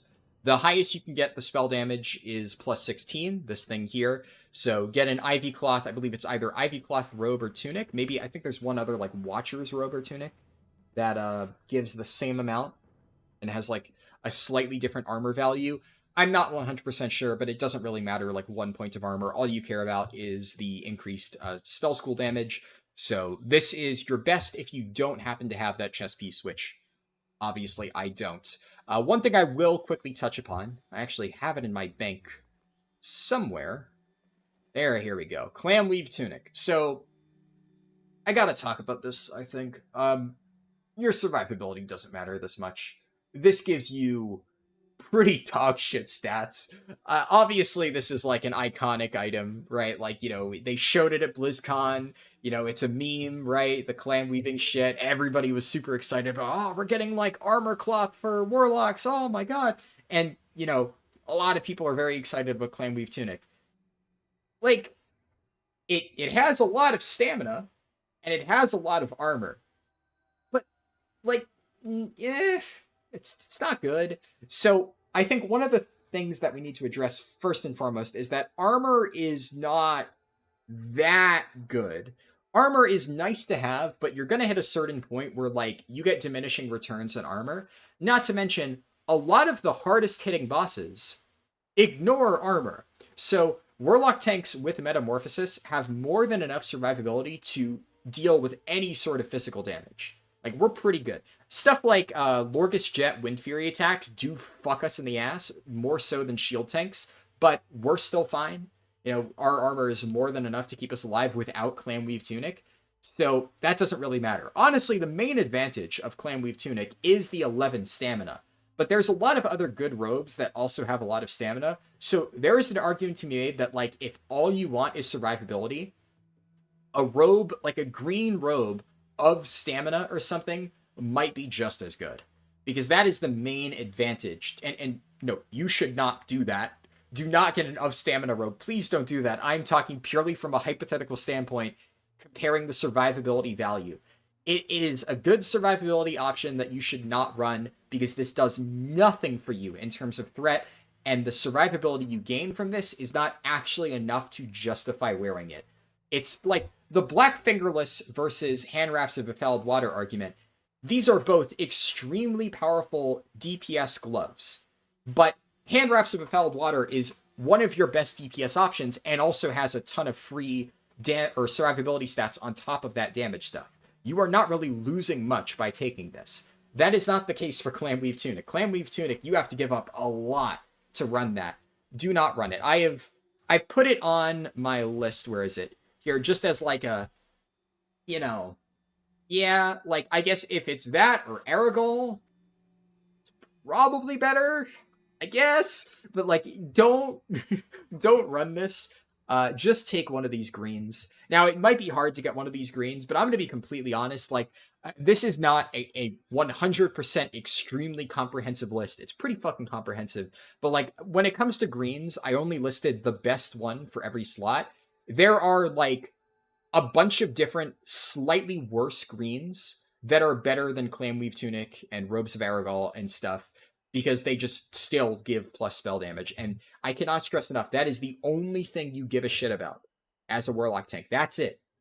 Nothing else matters. What else? We talked about this. Pants. So I would say I'm not gonna don't really feel like changing it. I would actually put Night Watch and Watchers or Night Watch pantaloons down. I don't know why I have it so high. But it is pretty straightforward. If you have Soul Leech pants, which I do here, Soul Leech pants, obviously these are your best, and it's not even close. I believe that the spell damage pants for this slot, the green ones, are plus 16. So obviously plus 11 to both Fire and Shadow is better than plus 16 to one of the two. And this also just kind of same deal as Befouled Water. It also has a shit ton of extra survivability and like intellect and stuff like that. But even in terms of raw damage, this is just better than a pure spell damage pants. Gaze Dreamer leggings is, I want to say, 7 spell damage.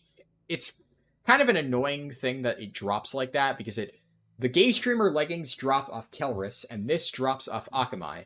So it's just kind of annoying seeing them both back to back because sometimes you'll win Gaze Dreamer leggings and then this will drop and people will be like, oh, you shouldn't roll on this, even though it is better. Weird that they have it working like that. Gaze Dreamer leggings are technically your second best, but they are notably weaker than Soul Leech pants. But they are probably still worth running just barely compared to like a pure spell damage pants, but it's pretty close at that point. Soul Leech pants are far and away the best for the pants slot. Boots, do I really need to say much? Extra Planar Spider Silk is your best by a mile. There is no competition in this slot. Maybe something to talk about is the on-use effect. So obviously, you're not going to want to use this a ton as a Warlock tank, but I have actually made good use of this at times. The scariest part of this is that it reduces your threat, and it's an instant threat reduction. It's not your threat generation. So if you are like me and you are just blasting damage more so than half of the DPS in your raid, then this really isn't a concern that much. But if you're like under-geared and you're struggling for threat a little bit, this can bump you off the top of the threat table and the boss will like spin around and hit somebody. So I would only use this in very dire situations. I used this once on Akamai when I was about to die. And, you know, it was either I die or I press my extra planar Spider Silk and it swaps to the next highest person on threat and then they start building stacks. So it is actually good for that. I've used it on Kelris sometimes if like I'm just getting trucked and, you know, my off tank, right? You know, my friend Big Clapper, you know, he can tank in a pinch. In fact, he usually does on Kelris. Sometimes if like we had a DPS or two dead and Kelris is lasting a while, I'll press this towards the end of the fight and then he'll be getting Mind Blast. So it has its place. It is not a bad on-use effect, but I think the important thing to note is that you really need to be careful about when you use this. Only use this in very specific situations. Another great place to use this is Gamura. Gamura drops threat after his bubble pops anyways, and you have to rebuild it. So being able to just press this right before the bubble burst and then reduce your damage taken by 30% is just really, really nice. I think for Nomergon, this is one of those things to keep an eye on where even if this ends up being outclassed for like raw numbers, having that effect in a pinch, it's like you don't get a ton of use out of it, but when you get that option for like a damage reduction cooldown, 30%, that's notable. It can be very good. So right now, this is just your best pair of boots regardless, but the on-use effect will be very interesting. I'm curious to see how this will hold up in future phases. But yeah, right now, no brainer. It's just your best pair of boots. What else? A cloak. I guess I kind of skimmed over cloak. Cloak and necklace. So your cloak, your best in slot cloak is which is the right window for WoW. Yeah. This thing. I have a fire damage version somewhere. I think I've talked about that in my last video. It's in my bank. I, generally speaking, use Shadow. If you're running Incinerate build, obviously use the fire version of this. If you're running the build that I'm running, I think, generally speaking, Shadow damage is slightly more valuable. There is no plus spell damage cloak, so this is just the best that you're going to get. And it is worth noting, as a little fun fact, I have probably made like around 100 gold just selling these cloaks. The amount of times that I see one of these posted on the auction house for like 1 gold or something crazy low, and I buy it and put it up for like 15 to 20 gold, somewhere in that range, it sells within hours. Like, these are in such high demand. They are the best cloaks for basically any caster that uses shadow or fire damage. One of those two schools. Those are the only ones I really bother flipping because they are both in very high demand. But yeah, there's, you know, a few different types of cloaks that can get this role. So it's not just Elder's Cloak. It's Elder's Cloak, Durable Cloak, Raincaller Cloak, I think. Whatever ones give +9 to your spell school damage. So this is your best by far. For Necklace, it is 2 options. This is a good one, Black Shroud Choker, specifically for like the shadow damage build, which obviously I am playing. This is obviously not as great if you are running Incinerate, but even for the Incinerate build, it is still your second best just because this is the only other spell damage necklace. But it is worth noting that for all Warlock builds, Jagged Bone Necklace is your best. In fact, actually, I'm going to take out the equals. It is a better necklace. It's kind of a similar situation, though, where I actually have seen Jagged Bone Necklace drop twice in my raids, but I passed on it and gave it to a guildie both times because I already have Black Shroud Choker, and they don't have this as an alternative. This is only good for me, so for them, they need this. So you're going to have more competition for Jagged Bone by a lot. So a lot of you may just end up with Black Shroud Choker, like myself, for quite a while, but it's not a bad necklace. It's pretty good. What else? What else? Trinkets, I guess. I'm gonna have as I was, I see, this is kind of what I'm talking about, where a lot of these documents, like, obviously I don't ever intend to really show these in videos. This was kind of like a spur of the moment, like, fuck it, I already have this thing written out. But I generally write out a lot of these, like, private documents for my own, like, reference. So this is a Warlock tank best in slot list, and then I've just, like, effectively scribbled in the margins, like, check the auction house for these items for when I was, like, looking at things to potentially flip. And then I just also wrote, like, these are some items that I like to make gold off of flipping from different factions. Schematic for Minor Recombobulator and Herbalist Gloves, and then obviously Horde to Ally Humbert's Helm and the aforementioned Heavy Crocolus Stew are both really good ones. Since, I've been continually talking for a while, once again, you're going to get the, I'm going to bump my accounts just to make sure. Nothing off that vendor. Bump this character. Man, Ashenvale is progressing at a crawl on this server. There are certain times a day where Chaos Bolt, the server that I'm on, it's kind of dead. Not gonna lie. During prime hours, it's usually pretty fine, but it is a little bit slow at times, I've got to say. But okay, back to the list. So, for trinkets, this is pretty straightforward. In fact, I don't even really recommend getting Minor Recombobulator. That is technically something you can get. I didn't even put it on this list because it's not worth it. It does share a cooldown with Health Stones. If you're not familiar, actually I have it in Engineering so I could show it. Is there a search? Yeah, there's no search bar in this version. Here we go. So this is Minor Recombobulator, if you're unfamiliar. It does require you to have Engineering, but like I said, you should be Engineering anyways. Doesn't really, you're not taking it for the Dispel Polymorph effects. You're taking it for the heal and the mana restoration. So the fact that it restores mana can make it kind of nice for casters. Less so, obviously, for Warlocks, for obvious reasons. But really, even from like a damage perspective of like, oh, well, if we save 1 GCD on life tap, we can use Minor Recombobulator to restore mana or something. Like, it's still not worth it because if you have both of your best trinkets, like, this is just what you're going to run. Obviously, I don't need to tell you that Invoker's Void Pearl is the best thing that you can get. This is still going to be best in slot for the next phase. It's going to be best in slot for the next 2 phases unless they add something, which they might. Who knows? We may get like another trinket. But I have a feeling that we're not going to get another trinket rare drop from the final boss. I think like it would be kind of weird if they did that 2 times in a row. So we'll probably get something different. This is pure speculation, by the way. I have no inside knowledge, but I just think it would be kind of dumb. for them to do that. So I have a sneaking suspicion that this Void Pearl here is like basically pre-Molten Core Abyss. It may very well be pre-Molten Core Abyss. It is fucking bonkers good. Significantly better than all other options, duh. But Rune of Perfection is a very interesting one that obviously this requires, I think, friendly reputation with the Silverwing Sentinels rep or the Warsong Outriders rep if you're Horde. And on fights like Gelahast, Kelris, this is really nice to have. There are going to be better versions at higher levels. I think even if you are fighting a high resist boss, I don't really think there will ever be a situation where you run two of these. And the interesting thing is you may see that it's unique. And, you know, it is technically unique in that you cannot run two of these runes of perfection.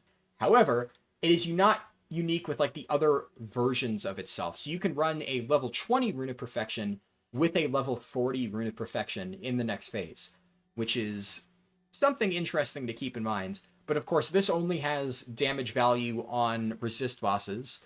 It is quite good for those resist bosses, but even if you aren't doing that, still having the raw stamina is quite good, and is going to make this still a pretty solid option just for general purpose use in like leveling stuff.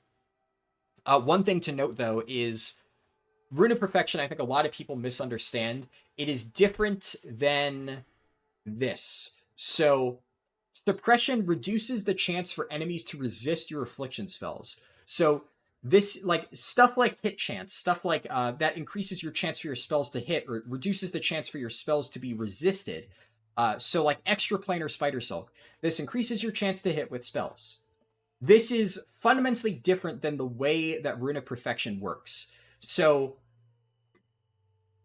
hit chance, like if we're looking at it, like imagine your chance to hit a target is like, I don't know, like resistances are kind of like on top of existing like level modifiers and things that reduce hit chance, etc., reduce chance to like not get resisted. Magical resistances, this is purely referring to if a boss has an added chance to resist like shadow damage or all damage like Kelris and stuff like that. This is where Rune of Perfection comes into play. So this isn't necessarily spell hit chance. It is like magical resistance penetration is like a better way to describe the way that this stat works. So while this is good, and on bosses like that, it is nice to have, it is a fundamentally different type of effect to something like Spider Silk or the Boon of Black Fathom, the way those work. But it is still good in those scenarios. What else? I guess wands. Everybody gets inscribed Gravestone Scepter. This doesn't really have any stats. It gives you 5 shadow res, which is like fine, I guess, for raids. The only wand in the game right now that will give you any sort of potential damage is Phoenix Ignition. I actually just got this off my last Black Fathom Deeps raid that I did like yesterday. It was the only item I got from that raid, but you know, hey, still pretty good. Phoenix Ignition gives you 5 intellect. It's the only wand in the game right now that gives you any sort of stats, any sort of anything that can slightly boost your damage. It really is not that great for us though, if I'm being real, because like this gives us 50 mana. Like, is that really doing a whole lot for me? Not really. But it is better than nothing. And the other thing about Warlocks is, technically speaking, it's kind of a weird situation where it is worse for us in the sense that we get less out of intellect than other classes. But at the same time, other classes like mages or priests, if they run out of mana, they will need to wand, so having higher wand damage, like on Inscribed Gravestone Scepter, would actually be better for them. But this has less wand damage, but of course that doesn't matter if you never need to wand, so this is the Warlock Bis wand for right now. But it is... I'm actually not sure which one is better for mages, because this one makes you less quickly, this one is more damage when you actually need to wand. I'm not a mage expert, so I can't tell you, but it is definitely still a competitive wand. There's a lot of people who want this, so, you know. If you don't manage to get your hands on it, at least don't worry, because it is really not that good. Your wand slot doesn't really matter. At pretty much exactly level 40 in next phase, we're going to be getting wands with of Shadow or Fiery Wrath. So then finally the wand slot will actually be a notable damage increase for Warlocks. Right now, like, this is best, but who gives a shit? effectively. What else? We haven't talked about rings just yet. So we have, obviously, I'm saving weapons for last because duh.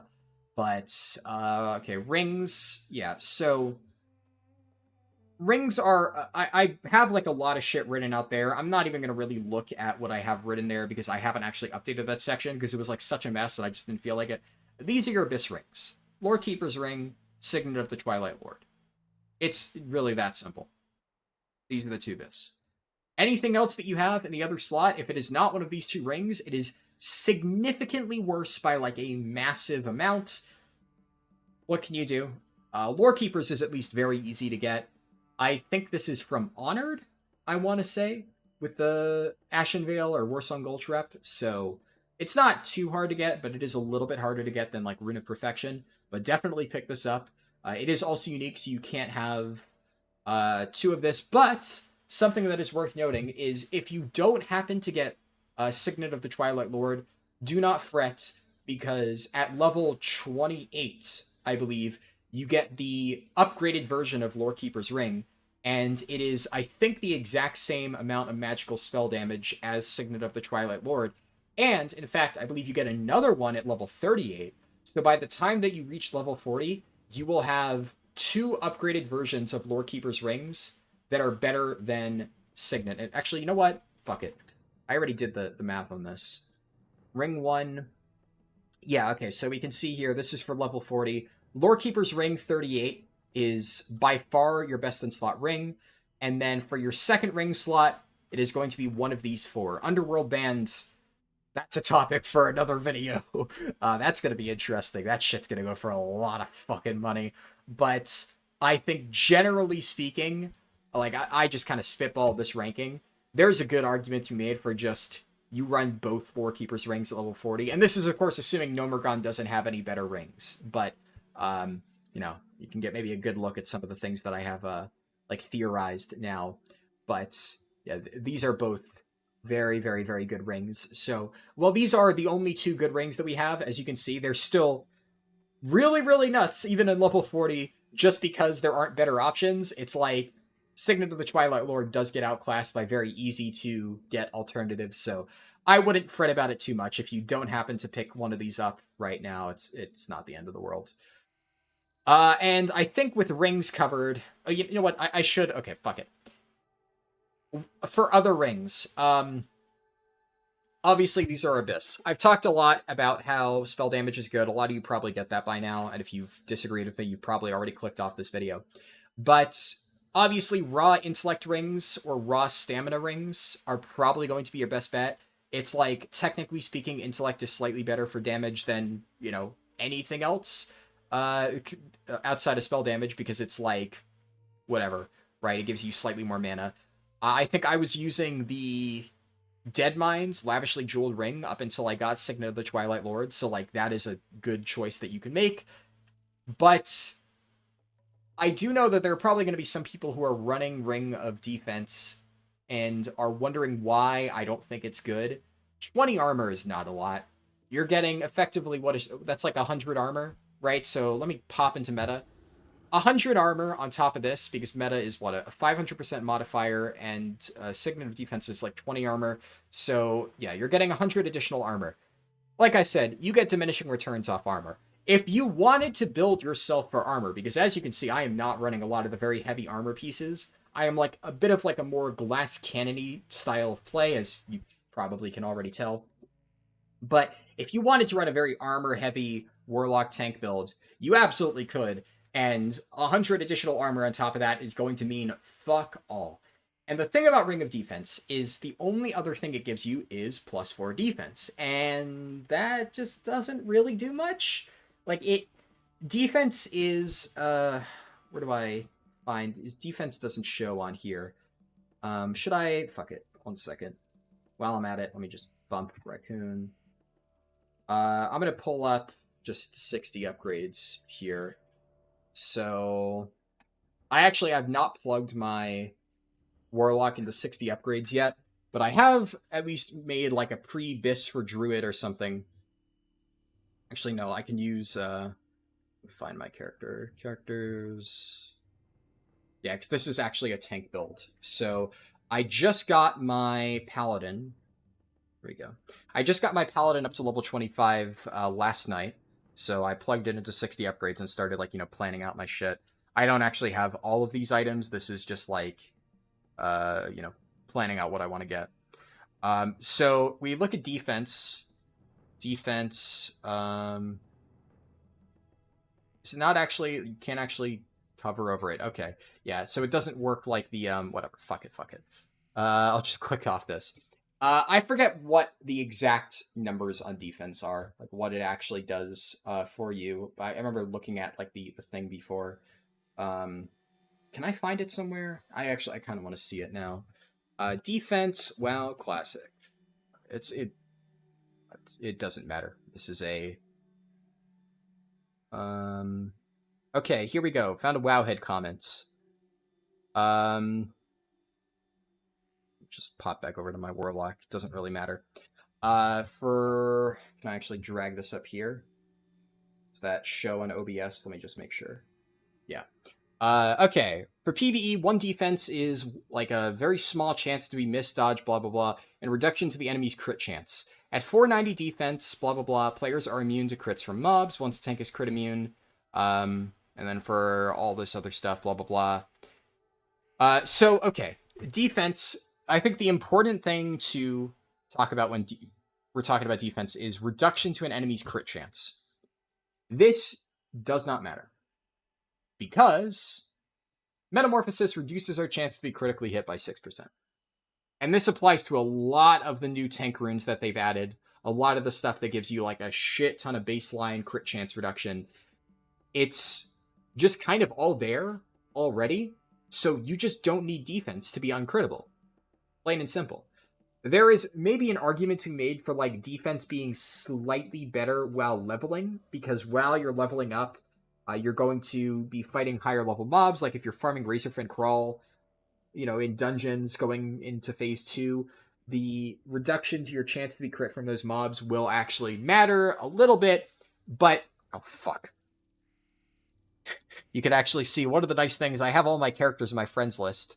So, just, I don't know why. Every once in a while, just one of my accounts gets randomly fucking booted. It's annoying. Maybe the Blizzard thinks I'm botting or something. And it's like an anti-botting measure. Like, well, disconnect them and see how the account reacts to like see if it's a bot or not. Which, like, I guess that can make sense.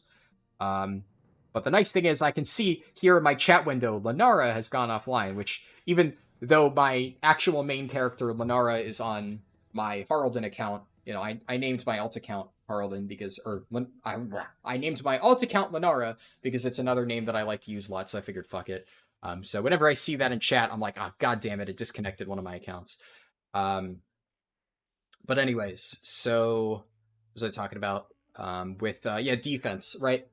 You can make an argument where if something has a ton of extra defense, it could be good for leveling, but that is just not going to matter for like with 4 defense, right? It's not going to make a substantial difference in your survivability.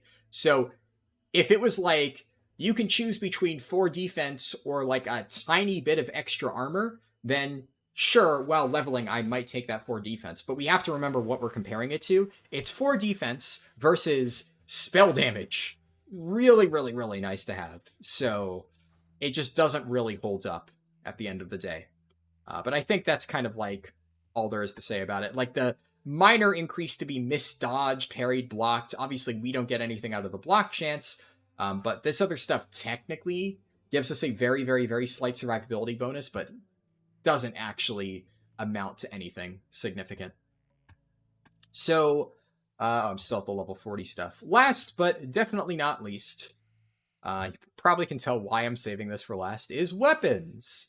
I would actually change this with what I know now. I'm going to put there and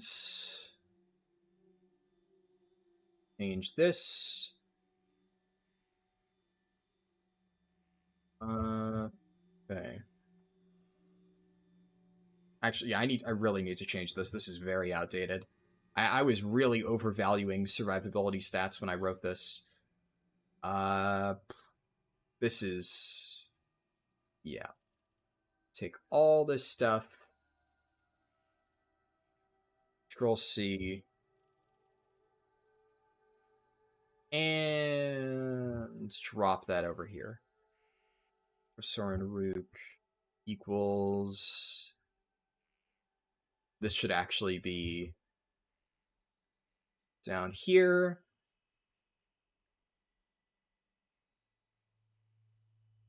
Is greater than or equal to pulsating Hydra Heart, which is greater than or equal to Tome of Shadow Warding. Yeah, okay. I like this. Okay, so for weapons, I probably don't need to tell you that this is your best weapon. Actually, maybe I do. You know what? I actually kind of do. You know, I don't know why I started off. It is nowhere near as clear cut as that. Now, a lot of people, I think, will just assume Rod of the Ancient Sleepwalker. This is best in slot, right? This is an epic, and the other stuff is not an epic. And I mean, it's the purple color, right? Like, obviously, you're gonna take the one that's purple. Duh. Well, you know, let's not get ahead of ourselves. It's not quite that cut and dry. Because the thing about Rod of the Ancient Sleepwalker. Now, and I will preface all of this discussion and devil's advocate by saying this is your best in slot. After doing a lot of like looking into it and comparing it and stuff, yes, this is narrowly your best in slot, but not by as much as a lot of people seem to think. It's very good, but all this is giving you is effectively 26 magical spells and effects increase. We've already talked about how fucking good that is. It's a lot. This is a very big number. To give you an idea, this is better than Staff of Jordan. No fucking bullshit, this is better than Staff of Jordan. It is a cracked staff. Really, really, really, really, really, really good. So, yes, I am lucky enough to get this. I actually was not the first one to get this in our raid. We have had pretty good luck with every epic except the sword. So all of the paladins and warriors in my raid are sad. But we've gotten 3 staffs. I got the second one. And we've gotten 2 crossbows. Though actually one of the crossbows went to a pug. So we technically only got 1 crossbow. Which, you know, fair is fair, right? You know, if we... I pugged a hunter because I'm like, surely the crossbow isn't going to drop, and then the fucking hunter beat our other hunter for it. So, you know, such is life. But I did manage to get the second staff, so cool. And as I've already said, the intellect on this is nice. It is a big, healthy serving of intellect. It is not as important as a lot of people seem to think. The spirit effectively does nothing for us, and the shadow resistance is more flavor text, honestly. Like, it's fine, but it really doesn't amount to much. So, it's a good weapon, but it's not that good as compared to, like, what a lot of people seem to think. And now, of course, we need to touch upon some of the alternatives, many of which I happen to have on hand. So, I'm first going to talk about some of the things I don't have. So, obviously, I don't know why I have Own Stiletto of Fiery Wrath down here.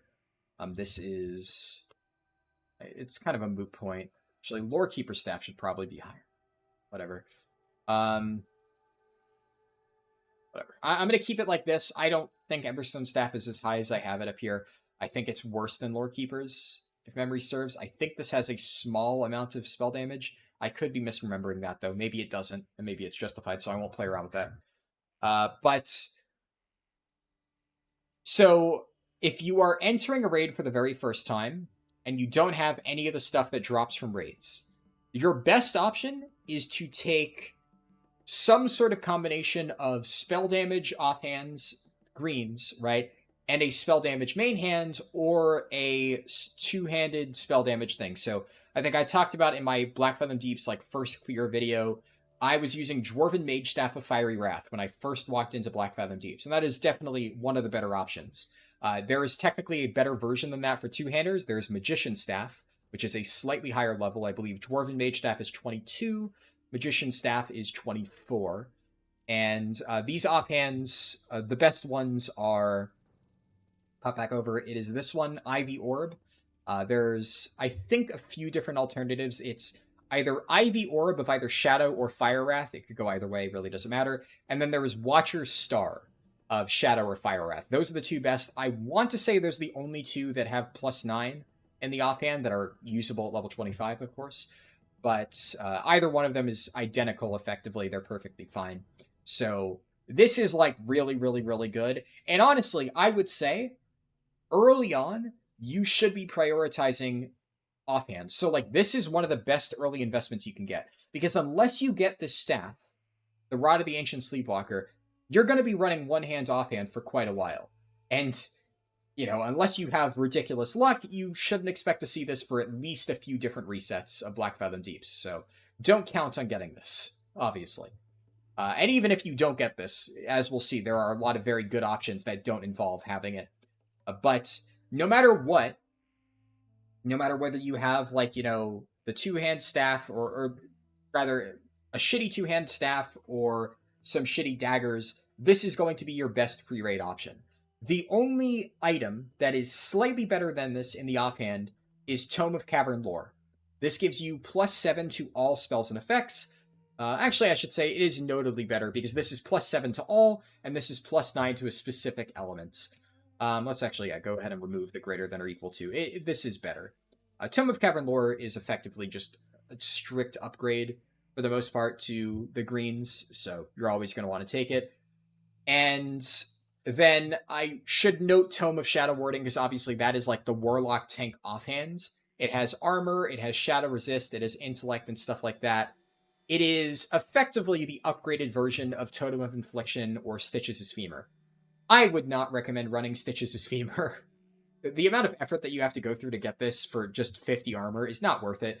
There are many, many, many better spell damage options in between here. Like I said, I'm only putting like the best greens. Actually, here I just put green, which is pretty accurate. But I should note, if you don't have the two that I mentioned, Ivy Orb or Watcher's Star, just use Orb of Sorin Rook. That's kind of another reason why it's not worth getting most of this other stuff, because Orb of Sorin Rook is extremely easy to get. It's required to get Metamorphosis. So, like, by the time you are tanking as a Warlock and you have meta, you have Orb of Sorin Rook. So, you can kind of just ignore all this stuff here because you, by definition, have to have this unless you were like an idiot and took the staff or something, which, you know, if you did that, I'm sorry, but it was a bad play.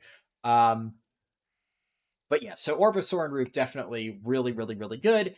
It is slightly worse, in my opinion, than the pure plus spell damage ones, because this is +4 to fire and shadow. This is +9 to one or the other. So in total, this gives you +1 more.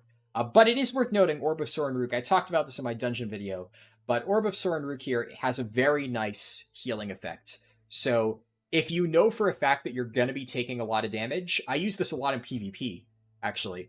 If I'm like, basically whenever I'm in Tenaris and there's a horde player around who's like, you know, especially rogues and ferals who just come out of nowhere and try to burst me, I always swap to Orb of Sorin Rook. I guess I was before I was using my staff. Now it's a little bit more awkward.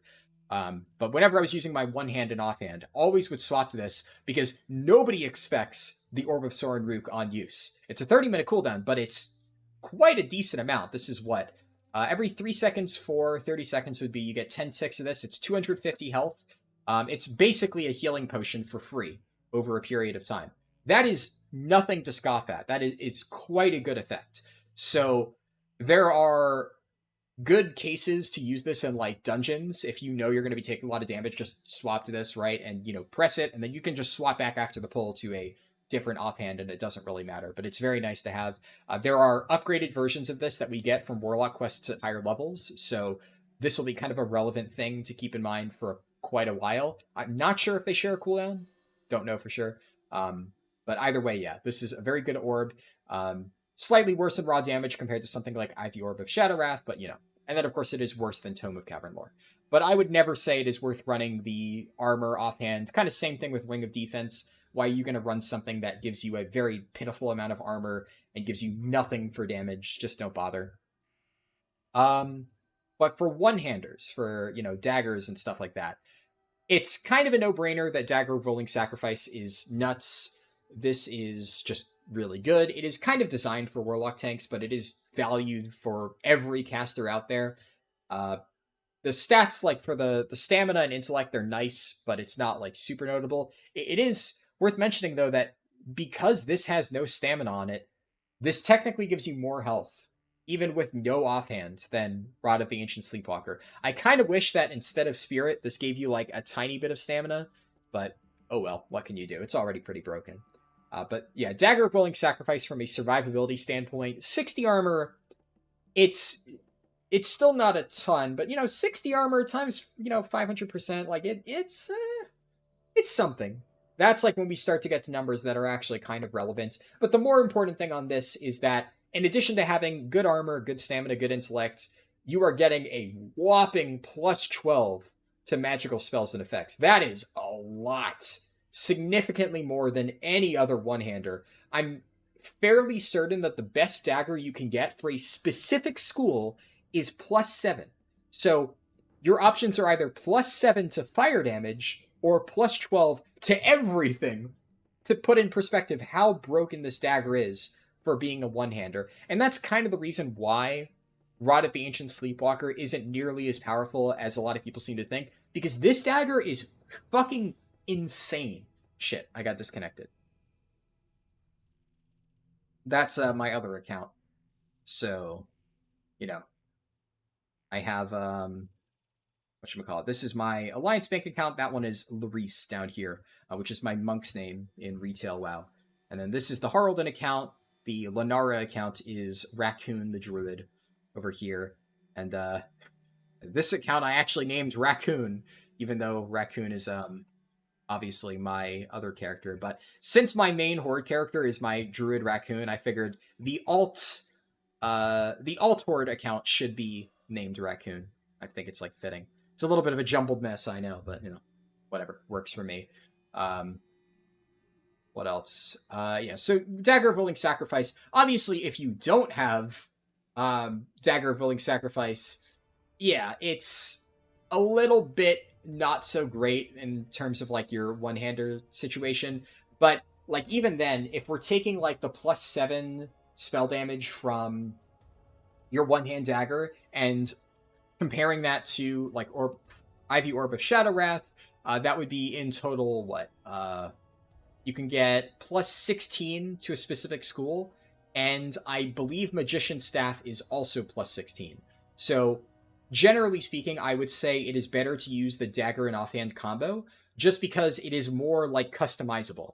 Even before you get Dagger of Willing Sacrifice, if you really want to go like a fire damage build on one pull, or maybe if you want to play DPS Warlock, and you're obviously prioritizing fire damage in that case, you can run with like a fire damage setup and just switch out like one of your either dagger or offhand. Very easy to customize. You can drop in Orb of Soren Rook without worrying about it too much. And the other thing is, we kind of touched upon this, I skipped over it, but Sun-Touched Crescent. Sun-Touched Crescent is like, it's kind of in a really awkward spot where I have actually one of them in my bank. Oh, here it is. It gives you 9 fire spell damage, which it's better than the greens that you can get, but it's also just strictly worse than Dagger of Willing Sacrifice. I kind of don't know why they made this so bad. It's a little bit weird. It's one of the worst raid drops in Black Fathom Deeps. Like, because I don't know, it's like, it's not objectively bad. It is better than a green, so it's not like that ring that gives you 1% Hunter Beast damage. That thing is just pure dog shit. I actually used Sun-Touched Crescent for like a week before I got Dagger of Willing Sacrifice, so it's not worthless, but it's just so weird that the pure fire damage dagger gives you less fire damage than the all magic effects dagger. I don't know, it's kind of odd. I don't know why they did it like that. But technically speaking, if you have Sun-Touched Crescent, it's like fine. It is technically speaking your third bis, as weird as that is. And I guess finally, Black Fathom Ritual Dagger, I also put in that list. It gives you, I think, plus 4 to all effects, which is significantly worse than Willing Sacrifice. I guess it's about on par with a green dagger, but I wouldn't really use it for much else. It's just if you really have been starved for options, you can use it. But I think, okay, so the important thing to talk about, right? now that we've covered all your different options, is how does this stack up to Dagger of Willing Sacrifice plus either one of these offhands or Tome of Cavern Lore? And in total, this is, of course, I believe 19 spell damage, because this would be 12 plus 7, yep. So 19, or if you want to get a little bit for one more school, you can bump that number up to 21. So no matter how you slice it, this is higher. This gives you 26. It's a really fucking big number.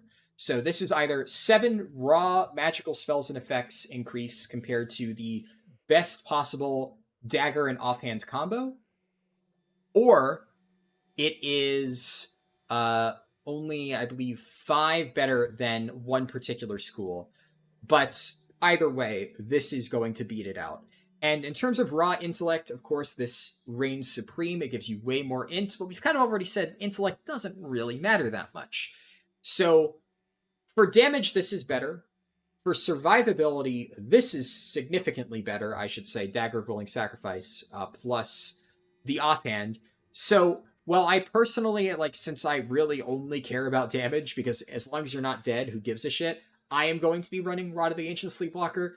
But you're honestly chilling if you have this dagger. It works with so many different options. It is very powerful. And the other thing to consider, something that I think a lot of people aren't necessarily talking about just yet, the dagger actually has a lot of really good potential uses in the next phase. Because, fuck it, I'll show this stuff again. So if we go down here, I kind of like, it's a mess up here with I just grouped all the weapons together. I was a little bit more clean when designing this secondary best in slot list for level 40, because I kind of already resigned myself to the fact that this was my own personal scratch paper notes for myself. I am of course going to make an actual video covering this stuff when we get more information on it, so I tried to be a little bit more clean about setting all this stuff up and organizing it in such a way that it would be easier to turn into a video script down the line. So for your one-handed weapons, as it stands, your best option is still going to be Dagger of Willing Sacrifice at level 40. And your best two-handed option is still going to be Rod of the Ancient Sleepwalker. It is marginally better than Staff of Jordan, but if you didn't manage to get it and you really want a staff, obviously Staff of Jordan is still a really good staff. But the important thing to know here is that Tome of Cavern Lore gets replaced. So while the best possible combination at level 25 is this Bis Dagger plus the, at the time, Bis Tome, you are getting effectively an upgrade for the one-hand, offhand combo at level 40 that you are not getting with Rod of the Ancient Sleepwalker. This is still the only thing that you'll be running going into Nomergon unless we somehow get a weapon that's better, which I find highly unlikely. So most likely this is going to be as good as it's going to get, whereas the dagger and offhand combo will improve. And Orb of the Forgotten Seer, which is your best option, is very, very, very easy to get. This drops up Blood Mage Thalnos in Scarlet Monastery Graveyard, and guess what dungeon 1 million people are going to be spam running while leveling up, because it's really good for, XP farming. There's no chance that if you are actually farming Scarlet Monastery Graveyard that you don't get Orb of the Forgotten Seer at some point. So off the top of my head, I think it also gives you plus 12 to spell damage, which would mean that this dagger plus 12 plus your offhand plus 12 would be 24 spell damage, which would mean this is only 2 spell damage ahead of that combination. And this is, of course, all assuming we don't get other items that could potentially, I don't know, fuck the balance, right? But let's say there's no really broken staff from Nomergon, and we get another, even better offhand from Nomergon that gives more than the Thalanos Orb. Well, then we may actually end up in a situation where Dagger of Willing Sacrifice plus that other orb is now suddenly your best in slot over Rod of the Ancient Sleepwalker. So, all of that to say, because of the lack of really, really good offhands right now, technically speaking, Rod of the Ancient Sleepwalker is your level 25 Bis. But this dagger is so fucking busted that when paired with some of the higher level options, it could actually end up dethroning Rod of the Ancient Sleepwalker. So do not sleep on Dagger of Willing Sacrifice. This thing is crazy good. I think that's it. I've talked for 2 hours. I don't even know who's gonna watch this. Look, I'm gonna be honest. If you watch this video, I hope you enjoyed it, because in case you couldn't tell, it's unlisted. This is purely bonus. This is like, and I'm sure there's going to be people who are like, why the fuck didn't you upload this? You're just talking about it for 2 hours. But it's like, this is the kind of stuff where when I first started my channel back in the day, like, my channel's still relatively new by like YouTube standards. I've only been making videos for about 3 years now. But when I first started, and obviously I didn't really know much about video editing, I would make videos like this where I just fucking talk. I love talking. Can you tell? And I do a lot of the long speed runs where I, talk and talk and talk and talk and talk. And a lot of people like that. And for a speed run where I'm actively doing stuff, and the entire point is that it's not edited, it's like, the full run, and I could just, train of consciousness, like talk kind of thing. Yeah, sure. Like this format works. But whenever I'm doing like a detailed guide or something, I could probably, if I really wanted to, take all of the information here and cut out like the bullshit where I'm like, switching over to Raccoon the Druid, or switching over to my guy sitting at the Darkmoon Fair and buying this shit, which nothing good there. I'll take Khadgar's Whisker and Bruiseweed, sure. And then, my bank alt. It is actually, I love having this character. If I ever need to price check something, bam, I'm right there. I literally just keep it sitting at the auction house. It's so nice to have. Honestly, like, I've been playing as just with one account for the longest time, and I don't know how I'm ever going to live without it now. Once you've like experienced having multiple WoW accounts and just the accessibility of being able to just check your auctions anywhere and stuff like that, oh my god, it is so nice. I love it so much. I can never go back now. But yeah, I mean, all that other bullshit, right? If I cut all that out, if I shorten this down into like a really concise script, which the script writing would take me hours, right? Making a really good, really refined, well-written script takes a really long time. That's a ton of work. So it may seem like a lot. This is 2 hours, right? But this is 2 hours where I'm just talking. I end the recording. I upload this video, and I don't need to do shit. I don't even need to make a thumbnail because it's unlisted. I'm just throwing the link out there. So I don't care if it looks fancy because it's not appearing in the algorithm anywhere. It is just a video that I'm linking to off other stuff. So producing this video is super duper easy. I don't need to worry about SEO or any of that bullshit. But if I'm making an actual video, I need to like make a script. I need to think like, okay, well, I can't make it too long because then people are going to click off. And like, obviously, if this is an actual video that's in the algorithm where I want it to perform well, I'm like, oh no, my like watch time metrics. And like, I hate that shit, but it's my job. I got to worry about that crap. So, when you're first starting YouTube and you're just making videos for fun and you just want to like, talk about whatever the fuck you want to talk about, you could do things like this. You can just record, and it's like, as long as 5 people watch it and get useful information out of it, like that's fine. But the issue is like when it comes to doing YouTube as a job, if I put out like a shitty video like this, where it's, well, I'm sure some people will enjoy watching this. If I put out like a shitty, crappy video like this that, doesn't actually do anything for the algorithm or whatever, it actually negatively impacts my channel's performance. YouTube will look at that and be like, less people clicked on this video, or like the watch time, blah, blah, blah, blah, blah. I'm going to stop recommending his other videos to people. And that fucks me really bad. So I just can't do that. I tried over the years. And, people have thrown around, suggestions like, I'll make a second channel. And it's like, if my channel gets like a good amount bigger, maybe I will. I thought about it. Obviously, making a second channel isn't really a viable option when you're like a small YouTuber. But like recently, I think I'm like entering the medium YouTuber stage at this point, where like I could probably make a second channel, and like for shit like this, it would be fine. But probably not just yet. I think it's still, I don't think it's like large enough to where I could do that. That's what she said. But I think this is like a nice temporary solution, of just every now and then make an unlisted video, fuck it, throw it out there. If this is something you're interested in, if you want to listen to me rant about Warlock for 2 hours straight, sure. I will be honest, of course, 2 hours is still a big time investment. The main reason I'm doing this is because I did talk about how I would probably make a Warlock tanking video, and the reality is I just don't have time to do it, because the amount of time that it would take me to script write this entire thing, make it very clear and concise, cut out the fluff, shorten it into a 30-minute video, Ironically, a 30-minute video when it comes down to like video editing, script writing, recording, obviously, because then I need to like record myself reading that script and like edit the audio for like pauses and stuff like that, which takes a while. You're effectively watching the entire thing back, listening intently, and like, sometimes I jumble a line and like my voice cracks or whatever. And if my voice cracks, well, then I might need to like re-record that entire section because maybe when I was initially saying it, I didn't hear that my voice had cracked. Like it didn't register to me until I listened to the recording, and I'm like, fuck. So I have to like go back, re-record it, edit, like splice that in. It's a lot of fucking work, right? So that I just don't have time to do that. It's like I either make a Warlock tank guide that, well, I'm sure a lot of people would appreciate it. I think it wouldn't have enough general appeal to really be worth that insane time investment. And there's a lot of other stuff that I still want to make as well.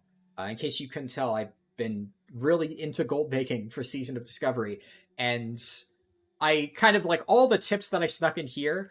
I probably won't make into like full videos. There's like a few cool little like, minor farms where it's like on their own, I just don't really think they're worth making a video about. They're kind of cool, but it's like and a lot of the farms I kind of showed also are only really good if you have a second account, and that's just like I never want to in one of my videos be like, by the way, if you pay an additional $15 a month for an account, because like that's just not practical for like 99% of people. I can do that when it's my job, but like it's just like not a realistic thing to suggest to people. Um, but yeah, I think that's kind of it. I hope you enjoyed watching this. I can't guarantee that I will do stuff like this in the future. Ideally, I will just have a very, well edited, fancy version of this kind of video for phase 2. But in the meantime, I feel like it would be kind of a disservice to, the people who watched my other lock videos if I just kind of left you hanging and didn't give you this information. But this is basically everything that I can possibly think of on what would be relevant if you wanted to tank as a warlock, and then some. So hopefully this leaves you with 0 unanswered questions, but once again, if you do have questions, please feel free to shoot me a message. I will answer as best as I can. But yeah, I guess that's it. So peace.